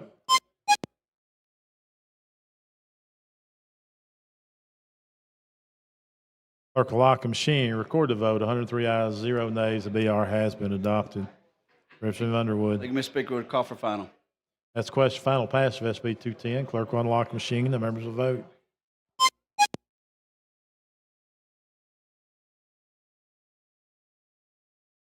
Clerk will lock the machine, record the vote. 103 ayes, 0 nays. SB 210 has passed. Thank you, Mr. Speaker. Thank you, you, buddy. gentlemen. Clerk, call next bill. On page 13 of the calendar is House Bill number 13 by Representative Yarborough relating to immigration. Representative Yarborough, you're recognized. Thank you, Mr. Speaker. HB 13 we passed out of this body last year, known as the Lake and Rowley Act. This bill provides some common sense protections for our communities against criminal behavior of those who are here illegally, while also giving some common sense protections so that this law can be enforced fairly and safely for our communities. And with that, I would move for the BIR. That is questions. Adoption of the BIR. Clerk will unlock the machine and the members will vote.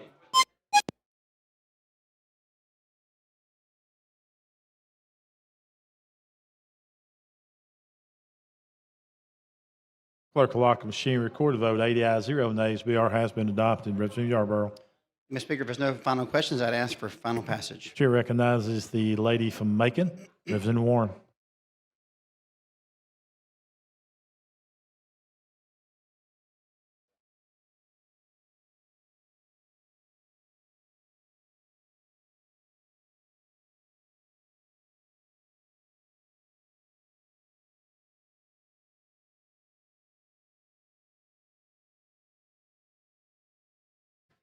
Thank you, Mr. Speaker. Will the gentleman yield? Yes, ma'am. What's different in your bill from what's actually law now? All right, so what was passed federally has to do with, and I've got a synopsis here of the differences. What was passed federally has to do with federal. The difference is that what was passed by Senator Britt is that allows the federal government to use financial incentives to help enforce immigration law, whereas what this bill does is it allows local and state police to enter into an MOU with the federal government. So it's a grassroots, whereas the federal bill was a top-down. This is a bottom-up, where it allows state and local law enforcement to enter, if they want to, voluntarily, into an MOU with the federal government to help enforce existing federal immigration law. Okay, so what I hear you saying is this is just locally getting permission to do what the law already says. The law as it now states is only for the federal people? Right. So what this bill does is it allows, so the idea is that local and state police understand the elements of their community. So the story behind Lake and Riley is that there was a man who was here illegally. He was committing petty crimes that were getting worse and worse in nature. And they were just arresting him and releasing him because there was no apparatus for them to connect with the federal government and say, hey, this guy is here committing petty crimes, shoplifting, breaking and entering, and he's here illegally. We don't want him here if he's going to be committing crimes.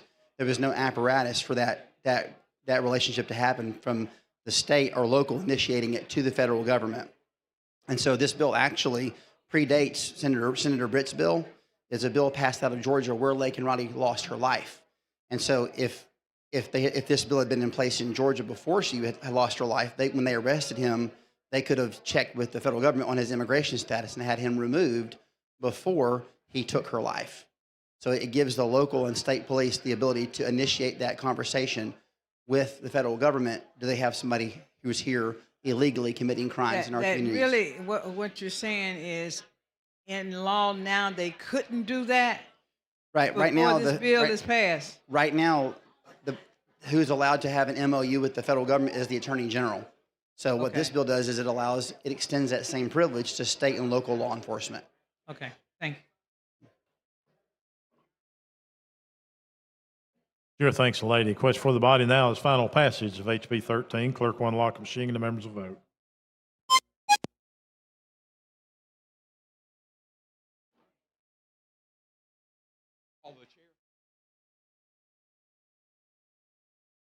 Clerk will lock the machine, 75 ayes, 1 nay. HB 13 has passed. Clerk, call next bill. On page 15 of the calendar, Senate Bill number 22 by Senator Gavan relating to the Commission on Uniform State Laws. Speaker, could I move to carry this over to the call of the chair? Yes, you can. Thank you, sir. All in favor say aye. Any opposed? It has been carried over. Thank you. Clerk, call next bill. On page 24 of the calendar, Senate Bill number 167 by Senator Orr relating to the Alabama Administrative Procedure Act. President Brinyard, you're recognized. Thank you, Mr. Speaker. Members, this bill is to amend the Alabama Administrative Procedure Act, provides the standard of judicial review of agency rulings on questions of law. All this does is it's going to match the new federal law, giving judges the ability to interpret agency rules. With that, Mr. Speaker, I'd ask for the BIR. That is questions, adoption of the BIR. Clerk will unlock the machine and the members will vote.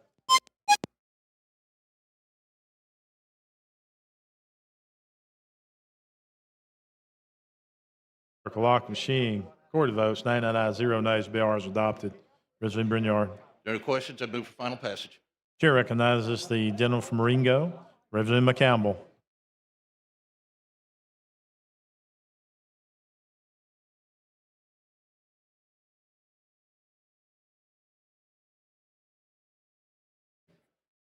Thank you, Mr. Speaker, for the recognition. Gentleman yield. Yes, sir. Just trying to make sure I understand this. You said this will allow judges to interpret agency rules. Agency rule. With their own interpretation. The law as it is now says that agencies can decide what their rule means by themselves and the judges have to go along with that. So if an agency rules against your company or against you as an individual and you appeal that and you go to court on it, our Alabama judges are hamstrung and they must go with the interpretation of the agency. That used to be federal law as well, but then the Supreme Court changed that last year. So this is going to bring us back into compliance with federal law, and it gives our judges the ability to interpret an agency rule with usual and routine interpretation that the judge would normally use. He's not limited to, if the agency says, well, what that really means is this. Before, they had to go with whatever the agency said it meant. Now, with this bill, the judge would be able to read it and apply just normal rules of interpretation and say, no, I don't read it that way, I read it this way. Okay, now, when in that interpretation process, what will be the guidelines of their interpretation of agency rules? Because my problem is, you know, unfortunately, judges are not there dealing with the agency and the issues that Well, go on within. When you have a rule that's written, it should be something that could be understood by the public or by the business that it's governing. What has been done in the past is that agencies would change their mind about what their own rules said, and it would catch people. And then when they would appeal that, the judge would say, but wait a minute, to me it seems like it says this, and the agency could argue, no, Your Honor, it means this. And our current law says whatever the agency says it means, it means. But this bill would let the judge can go along with that. He may, or she may go along with the interpretation, but they are not limited to that anymore. This would allow them to read it and give a plain interpretation, even if they saw it differently than the agency. The other way gives the agency incredible, not authority over, but incredible advantage in those matters. This So brings it back. you're saying then what has really brought this about was an agency would have a written rule that they may have been following for years and years and years, and then something adverse in terms of dealing with that rule will come up. Right. And now they are, you know, the agency changes the rule without going back and rewriting the rule. That's right. Okay, thank you. Thank you. But no further questions. I'd ask for final passage. That is questions. Final passage of SB 167. Clerk will unlock the machine. The members will vote.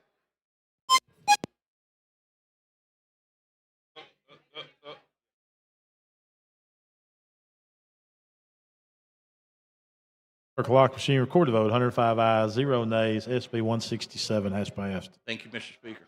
Thank you, gentlemen. Thank you, body. Clerk, call next bill. On page 33 of the calendar, Senate Bill number 86 by Senator Carnley relating to surety bonds and motor fuel assessments. Chair recognizes the gentleman from Madison, Representative Witt. Thank you, Mr. Speaker. Members of the House, this is I'm sure it's a good bill, SB 86. I think we passed this bill out of the House, if I'm not mistaken, but at this time, I would like to carry this bill over. We've got a senator upstairs that lives 250 miles from Madison County trying to get in our business. So with that, Mr. Speaker, I ask that we carry this bill over. Thank you. All those in favor say aye. Any opposed? Thank you, members. I believe the ayes have it. Clerk, call next bill. On page 9 of the calendar, House Bill number 16 by Representative Lamb relating to the Fair Campaign Practices Act. Representative Lamb, you're recognized. Thank you, Mr. Speaker. This is a cost-saving efficiency bill for the Secretary of State. All it does is if your financial penalty is less than the cost of certified mail, you can be notified by email. If it's more than the cost of the certified mail, you have to get certified mail. And with that, I'd call for BR. Chair recognizes the lady from Jefferson, Representative Van.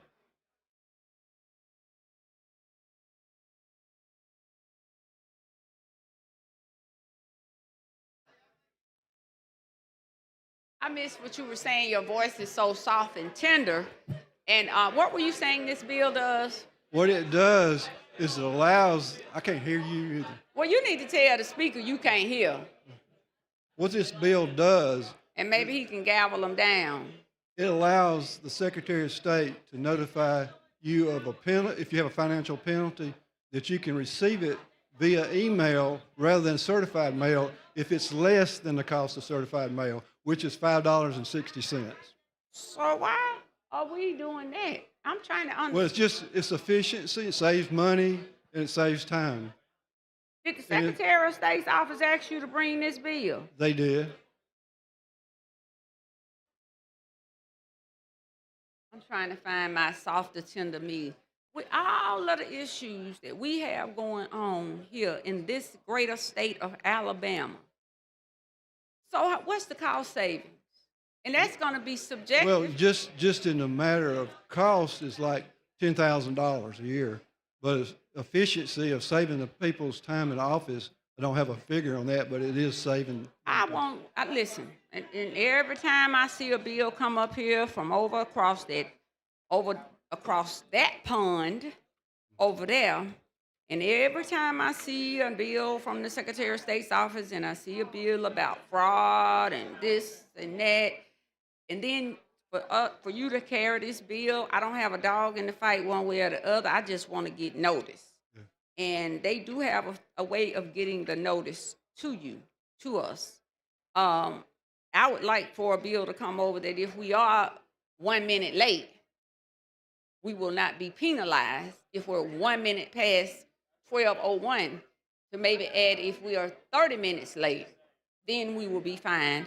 That bill makes sense. Now, I understand he's running for lieutenant governor or whatever he's running for, but I just cannot even believe that we're bringing this piece of legislation, and then every time something comes from over there, they don't address not one of the issues dealing with folks voting all out of precinct, folks never changing their voting addresses. And they crisscross all across town and come 40 and 50 miles and 60 miles out just to vote. That is something that I would hope, and I've said this for 16 years, that the Secretary of State's office exercises some degree of due diligence and ensures that there is true integrity of the vote, instead of all of this other foolery that they bring. But this Secretary of State hadn't brought too much of anything. So I don't know if that's a good thing or a bad thing. But he's running for lieutenant governor, so I digress. But with that being said, I just wanted to get the clarity because I could not hear you. So you're saying this would take the place of them having to send certified mail. Now, If it's less than $5.60. if what is less than $5? Cost of certified mail is $5.60. So if the penalty is less than that, they can email it to you.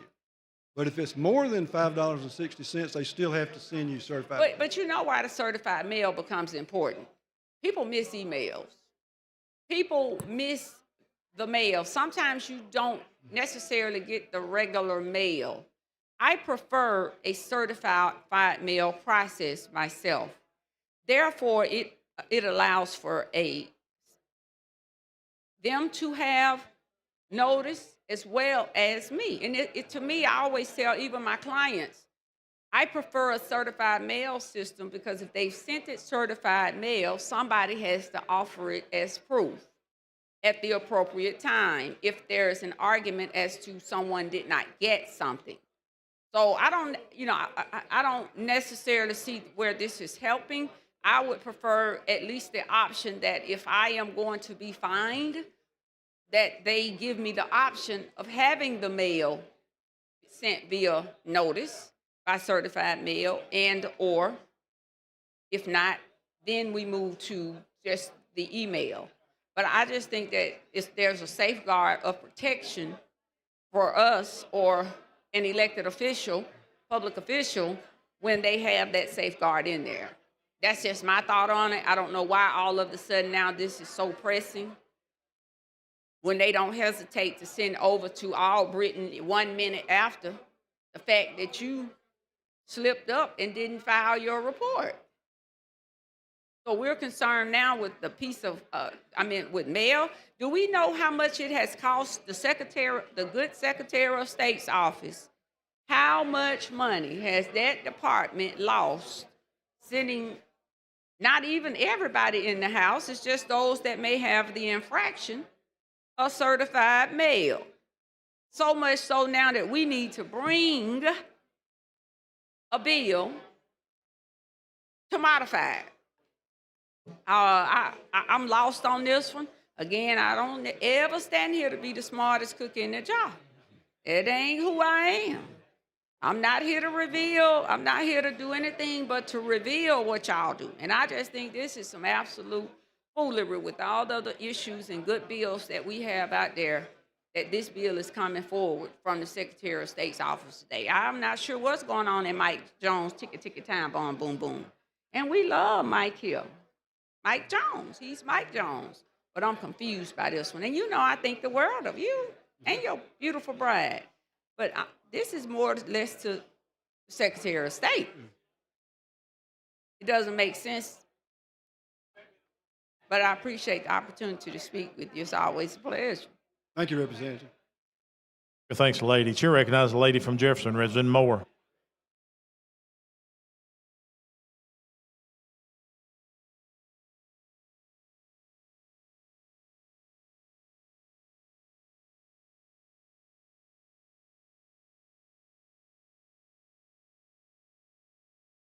Thank you, Mr. Speaker. I want to give you an example of why this is not a good bill. I filed my report with the Secretary of State, got my email confirmation. Something happened with the computer that night. So by the time they fixed the computer, it said that I had not filed a report. So I printed off when it said the time I did it. So now you got somebody, according to this bill, if it passed, they're going to get a notice by email. Now, I can give you an example on email. Some of my email go to trash automatically. I'll never see it if I don't go and check the trash. So now that's going to be a double whammy because I didn't see them send me an email that said that I filed late when I filed earlier according to my email, but something happened to their computer. So there's a lot of fallacies and things that could happen in the process of filing. But I think that the certified mail still would do better for them to notify you, because I might not get that either. If it goes to trash, or if for some reason it's tagged and go to spam, you wouldn't see it at all. Now that person is going to get a double whammy because they're not going to respond at all because they didn't think to look into trash or spam when they didn't know it was going to be in an email. But I think the certified process that they have is sufficient and it's something that's needed. And I would dare think that in the run of an election cycle, that the amount of money that they spend to send people notices when they are filed late is not such an amount that it would require us to pass a bill to say that we're saving so much by going through the email. When I can foresee the email causing even more problems. Like I said, my computer, if I don't check the spam and somebody will say I sent you an email, and if I don't go back and check the spam and the trash, because some people email is just tag it and it'll go into trash automatically or go into spam. So when I don't see it, I wouldn't know that I've gotten a correspondence in the first place. So unless there was a way that if the person didn't respond, they would, in so many days or whatever, they would automatically get a certified letter. But if that's not in the bill, I could foresee this bill causing even more problems. Thank you, Representative. Chair thanks the lady. Question for the body is the adoption of the BIR. Clerk will unlock the machine and the members vote.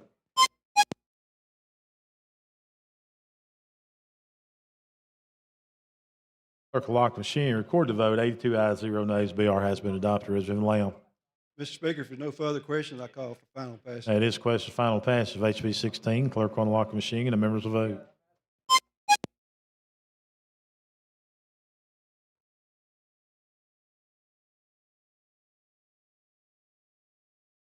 Clerk will lock the machine. Record the vote. 77 ayes, 5 nays. HB 16 has passed. Thank you, body. Thank the gentleman. Clerk, call next bill. On page 55 of the calendar, House Bill number 481 by Representative England relating to restitution.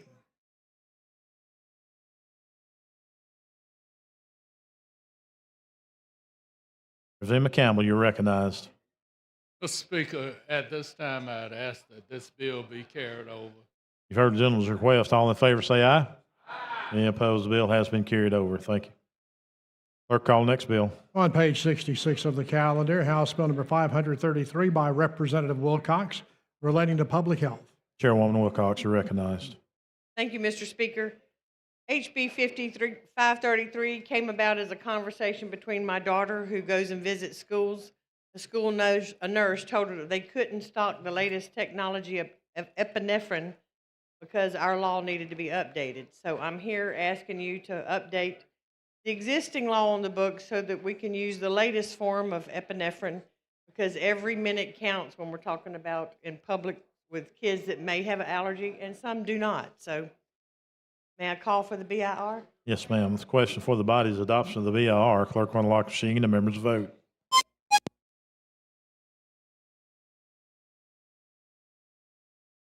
Yes, the leader has told me we're keeping up with technology with this bill. Clerk will lock the machine, record the vote. 105 ayes, 0 nays. BR has been adopted. Madam Chair, May I call for final passage? that is the question's final passage, HB 533. Clerk will unlock the machine and the members vote.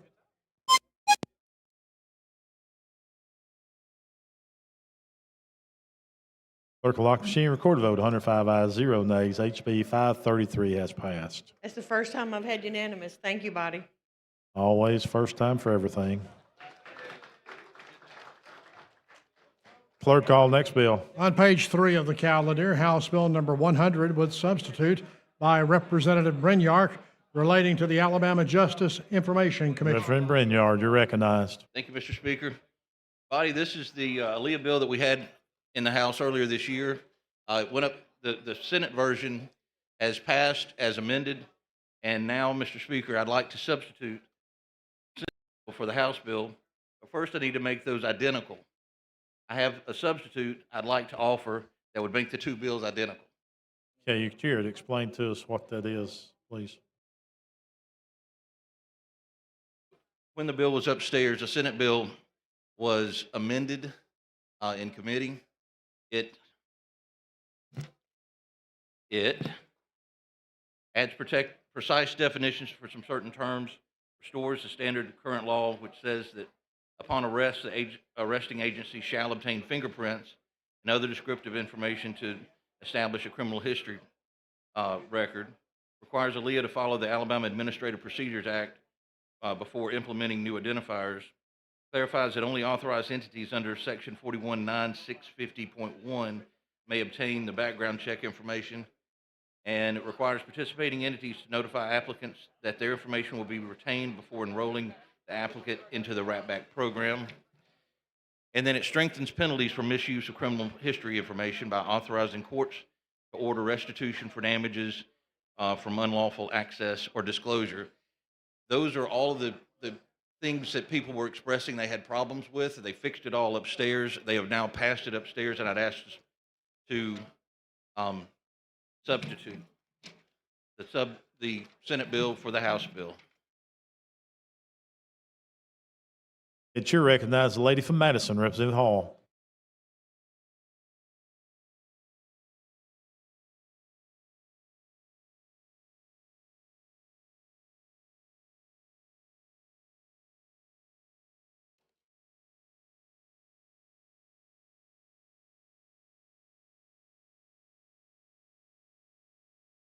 Thank you, Mr. Speaker. Did we adopt the BIR already? We don't until after we substitute out the Senate bill, as I understand it. We've already adopted the BIR. No, ma'am. We have to make the two identical first. I'm listening. This ear says we have already adopted the BIR. Okay. On the House bill, we did, yes, ma'am. Okay, so the substitute that you're talking about subbing now, Yes, we're ready to adopt the Senate sub. We're now that earlier when it was on the floor, we passed the BIR Earlier, oh, I missed. earlier in the year. I had this on the floor earlier. I understand. So that's what I'm trying to figure out, what we're doing. We've passed this bill out already, you're saying? No, ma'am. Okay, so we're doing the House bill now. Yes, ma'am. And you're wanting to sub the Senate version of the bill now because it was changed upstairs. All right, so There were I'm two waiting for the bills. There change. was- I got you. So I'm now wanting to know what are those changes that you're talking about, but you haven't adopted it yet. So House bill identical to the Senate bill. I So you understand. can sub them All he has to do is substitute. make it identical to the Senate, and then he can sub them out. This, when you say this will make a difference, this what I have now will be the same as what the Senate bill is. That is called the House Judicial Reported Substitute. Am I correct? Yes, ma'am.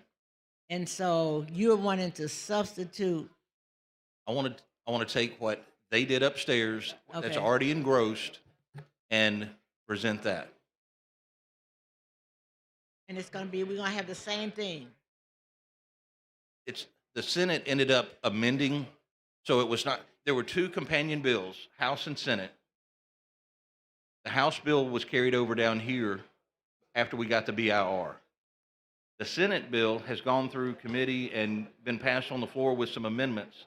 So even though they were companion bills, they aren't the same anymore.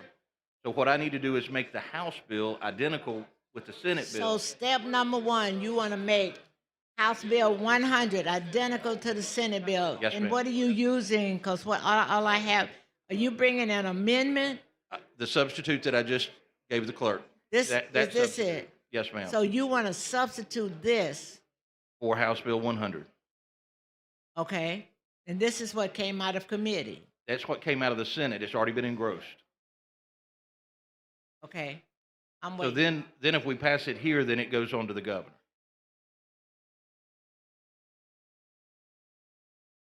Because theirs is already What am I passed. missing? I'm missing something.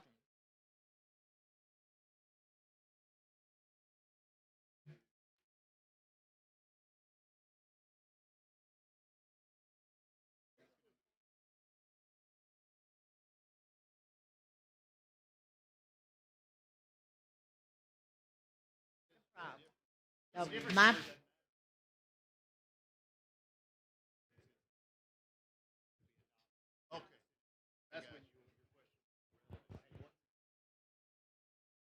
okay, so I'm a step ahead of myself is what you're saying? All right, they tell me I'm a step ahead of myself, so I'm trying to. That's all, you're surrounded by 4 lawyers. I don't know about that. This is interesting here.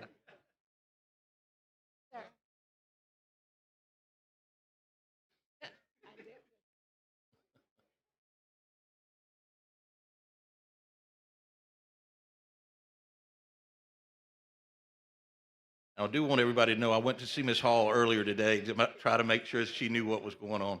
I did, but I didn't get as much detail as I thought. So when you said sub, I'm thinking we're going from, when you talked to me, I thought we were going, you pass a BIR and then substitute the Senate bill. The And- reason, and I honestly had forgotten that we had already gotten past the BIR on the House bill earlier.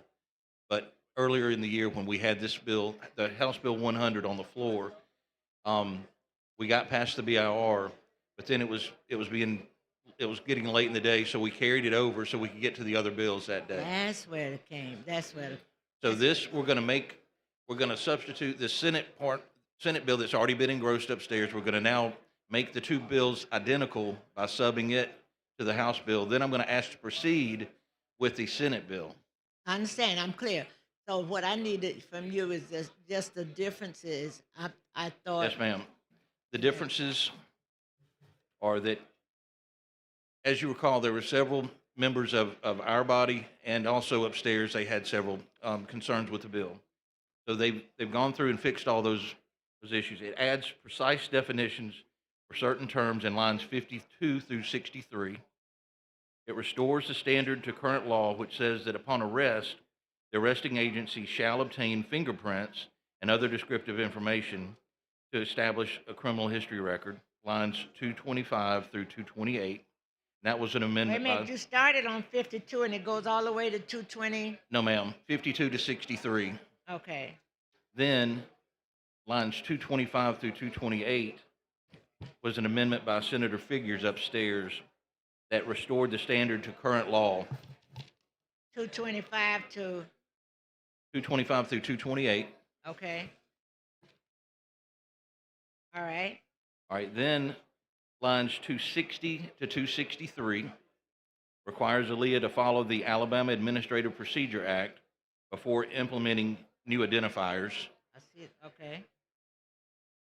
Then line 285 clarifies that only authorized entities under section 41-9-650.01 may obtain background check information. That's on line 285.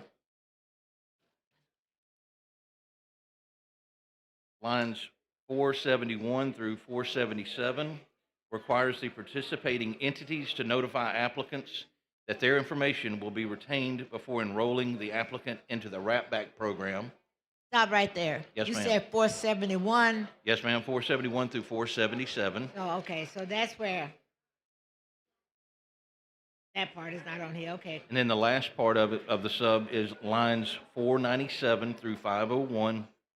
It strengthens the penalties for misuse of the criminal history information by authorizing courts to order restitution for damages from unlawful access or disclosure.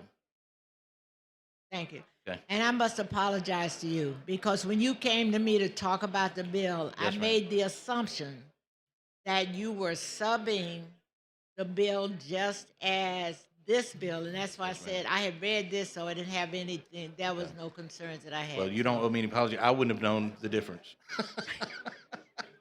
Thank you. We have to thank the clerk for getting us through this.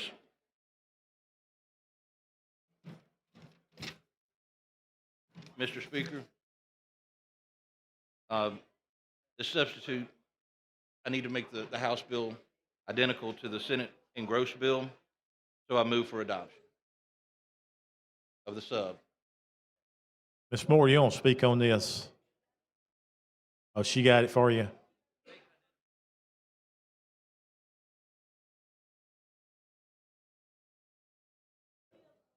Okay, if you don't care, come up to the microphone so we can hear you. You recognize the lady from Jefferson, Representative Moore.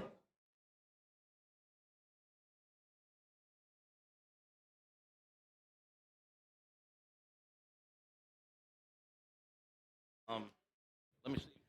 Mr. Speaker, I think that what it was, when Ms. Hall was asking questions for what was different in the sub that we have only go to line 466, but when he explained his sub, it goes to line 490 something.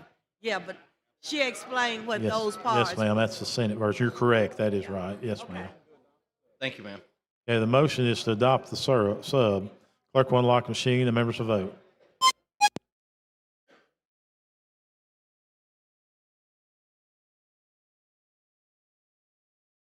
Clerk will lock the machine, record the vote, 99 ayes, 0 nays. Substitute has been adopted. Representative Brinyard. Yes, sir, Mr. Speaker. After adoption of the substitute to HB 100, it's now identical to SB 118. I move to substitute SB 118 for House Bill 100. All in favor say aye. Any opposed? Representative Brinyard. Now I move to adopt the BIR. That is questions. Adoption of the BIR. Clerk will unlock the machine, the members will vote.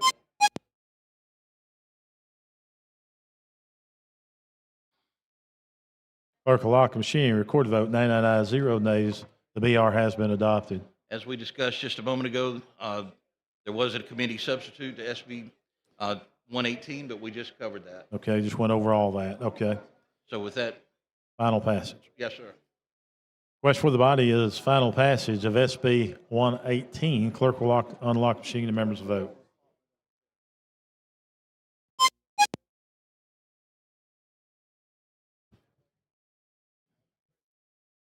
Clerk will lock the machine, record the vote, 97 ayes, 2 nays. SB 118 has passed.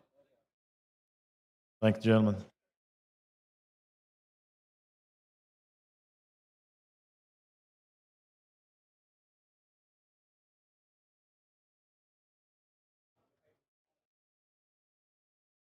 Okay. Brinyard, Mr. Brinyard, we got to do final passage. They're telling me that's a Senate, so we got to adopt it twice. So you're good.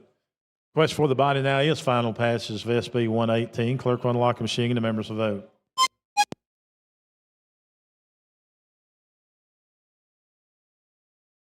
Clerk will lock the machine, record the vote. 100 ayes, 1 nay. SB 118 is passed. You gained a vote. Thank you, Mr. Speaker. Thank you, members. Clerk, call next bill. On page 58 of the calendar, House Bill number 433 with substitute by Representative Hassel relating to campaign finance statements. Representative Hassel, you recognized. Thank you, speaking about it. This HB 433, this bill updates the Alabama law to protect the privacy of campaign committees of removing the physical addresses from public campaign finance reports and awarding some updates. Now, we did a sub in the committee, and what the sub did, it took out the searchable base shall provide and added the electronic database shall be called the Alabama Fair Campaign Practice Act reporting system. And we also added language on line 46 to Alabama FCPA reporting systems. And that's the sub that we did in committee. So I ask for the BR. Question for the body is adoption of the BIR. Clerk will unlock the machine and the members will vote.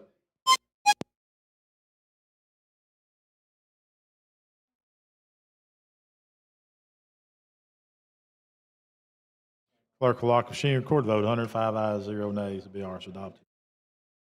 And I ask for a final passage. That's the question's final passage of HB 433. Clerk will unlock it. Oh, we got a sub. Okay, I'm sorry. You explained the sub already, didn't you? Yeah. Okay, question for the body's adoption of the sub. Clerk will unlock the machine and the members will vote.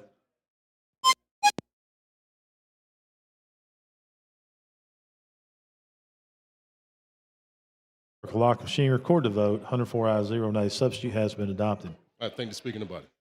Question now is final passage of HB 433. Clerk will unlock the machine. Yes. Members will vote.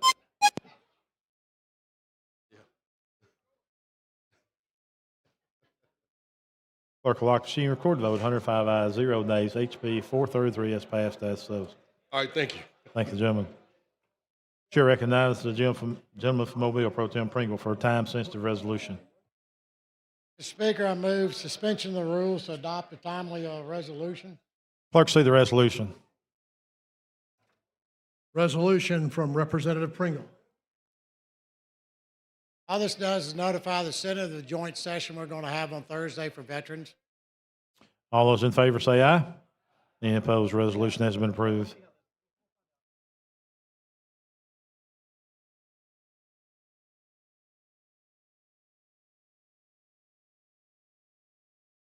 Mr. Clerk, let's go back to HB 573. Resume Drummond.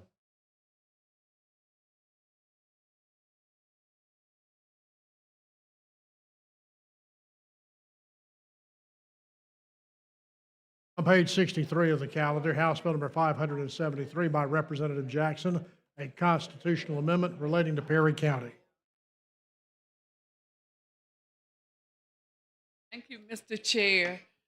This bill proposes to be an amendment to the Constitution relating to Perry County to authorize qualified taxpayers 65 years of age or older to claim a senior property tax exemption for real property owned in that county. This is the bill. Question for the body is adoption of the BIR. Clerk will unlock the machine. The members will vote.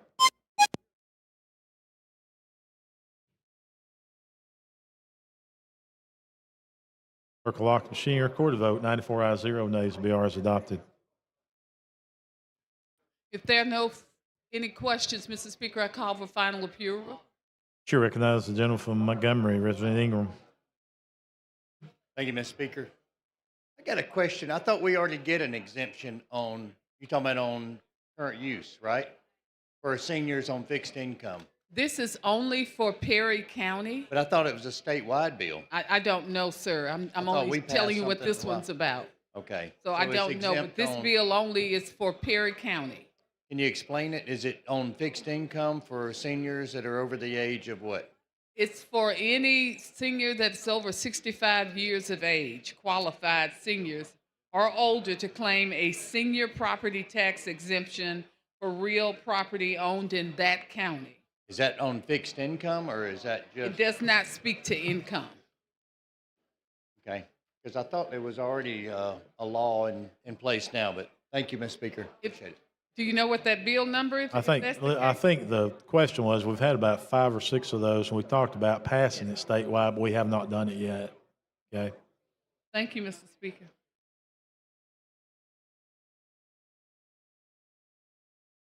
Request for the body is passage of HB 573. Clerk will unlock the machine and the members will vote.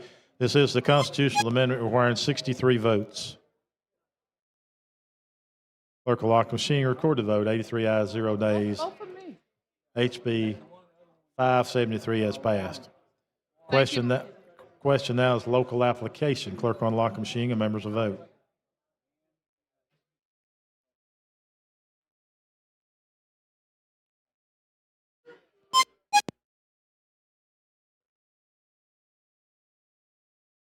Clerk will unlock the machine, record the vote. 74 ayes, local application has passed. HB 573 has passed. Thank you, Mr. Speaker, and on behalf of Rep. Jackson, thank you, body. Thank the lady. Mr. Clerk, let's call back HB 574. On page 64 of the calendar, House Bill number 574 by Representative Warren, a constitutional amendment relating to Macon County. Representative Warren, you're recognized. Thank you, Mr. Speaker. This is a constitutional amendment for the probate judge of Macon County, changing the age limit from 70 to 75 years of age. Okay, you've heard the lady's explanation. Question for the body's adoption of the BIR. Clerk will unlock the machine. The members will vote.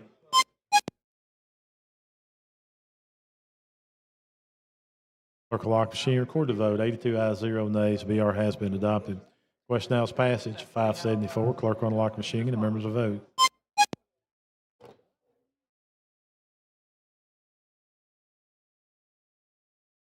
This is a constitutional amendment. Thank you. Clerk will lock the machine. Record the vote. 67 ayes, 0 nays. HB 574 has passed. Thank you, Mr. Speaker, and thank you, members. Thank you, lady. Question now is local application on 574. Clerk will unlock the machine and the members will vote.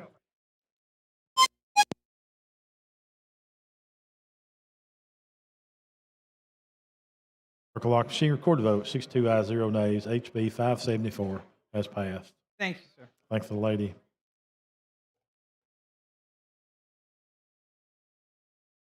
Mr. Clerk, let's call back up SB 22. On page 15 of the calendar, Senate Bill number 22 by Senator Gavan, relating to the Commission on Uniform State Laws. President Faulkner. Thank you, Mr. Speaker. Members, this was changing the appointment from the Senate appointee from the Lieutenant Governor to the Senate Pro Tem. And that's all this did to the Uniform Law Commission.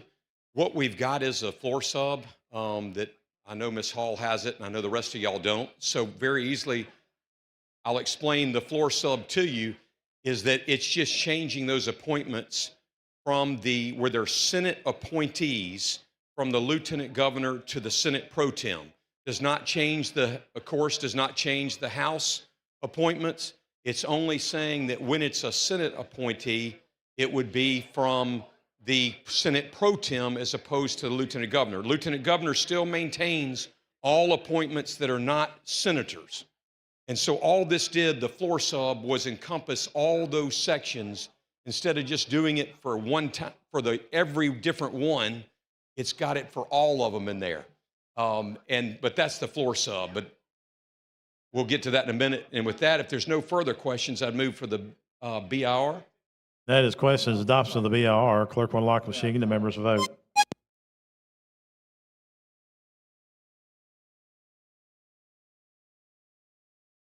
Clerk will lock the machine. Record the vote. 103 ayes, 0 nays. BR has been adopted. Mr. Speaker, I move for the adoption of the floor sub. That is question, adoption of the floor sub. Clerk will unlock the machine and the members will vote.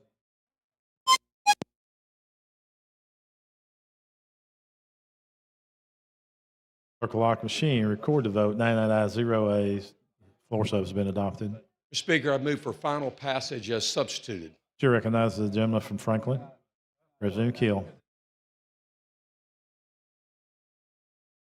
Mr. Faulkner, can you explain again what the process is now and what we're moving to? Sure. So it's in those situations, and I do apologize. It was done this way so that instead of bringing on each spot in the code, they all are different acts.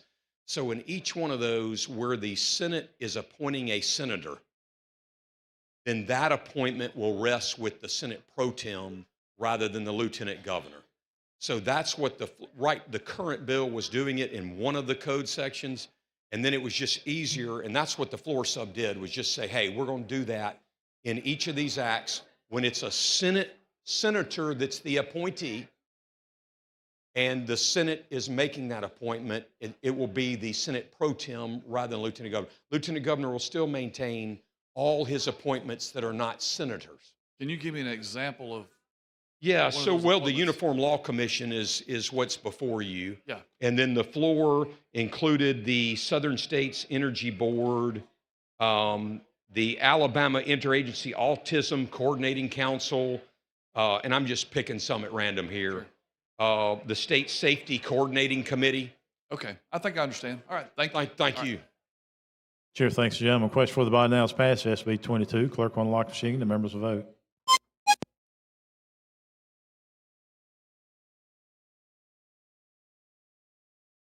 Clerk will lock machine. Record the vote. 999 nays. SB 22 has passed. Thank you, Mr. Speaker. Thank you, members. Thank you, gentlemen.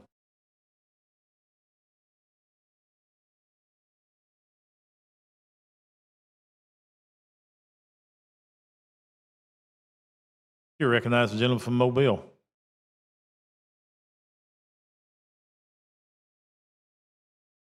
Thank you, Mr. Speaker. Ladies and gentlemen, remember tonight the Alabama Hospital Association has a reception from 5:30 to 7:30 across the street.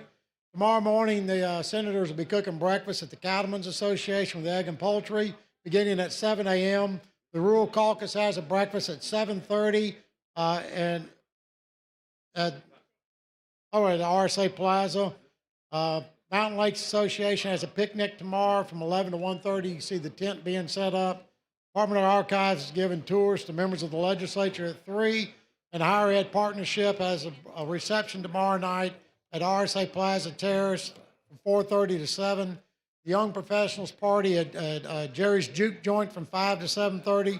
Airbus from 5 to 7 at Ravello's. And Thursday morning, Alcat Prayer Breakfast. And Mr. Speaker, having previously agreed to meet at 9 a.m. on Thursday, March the 19th, I move the House standing adjournment. All in favor say aye. Any opposed? We are adjourned.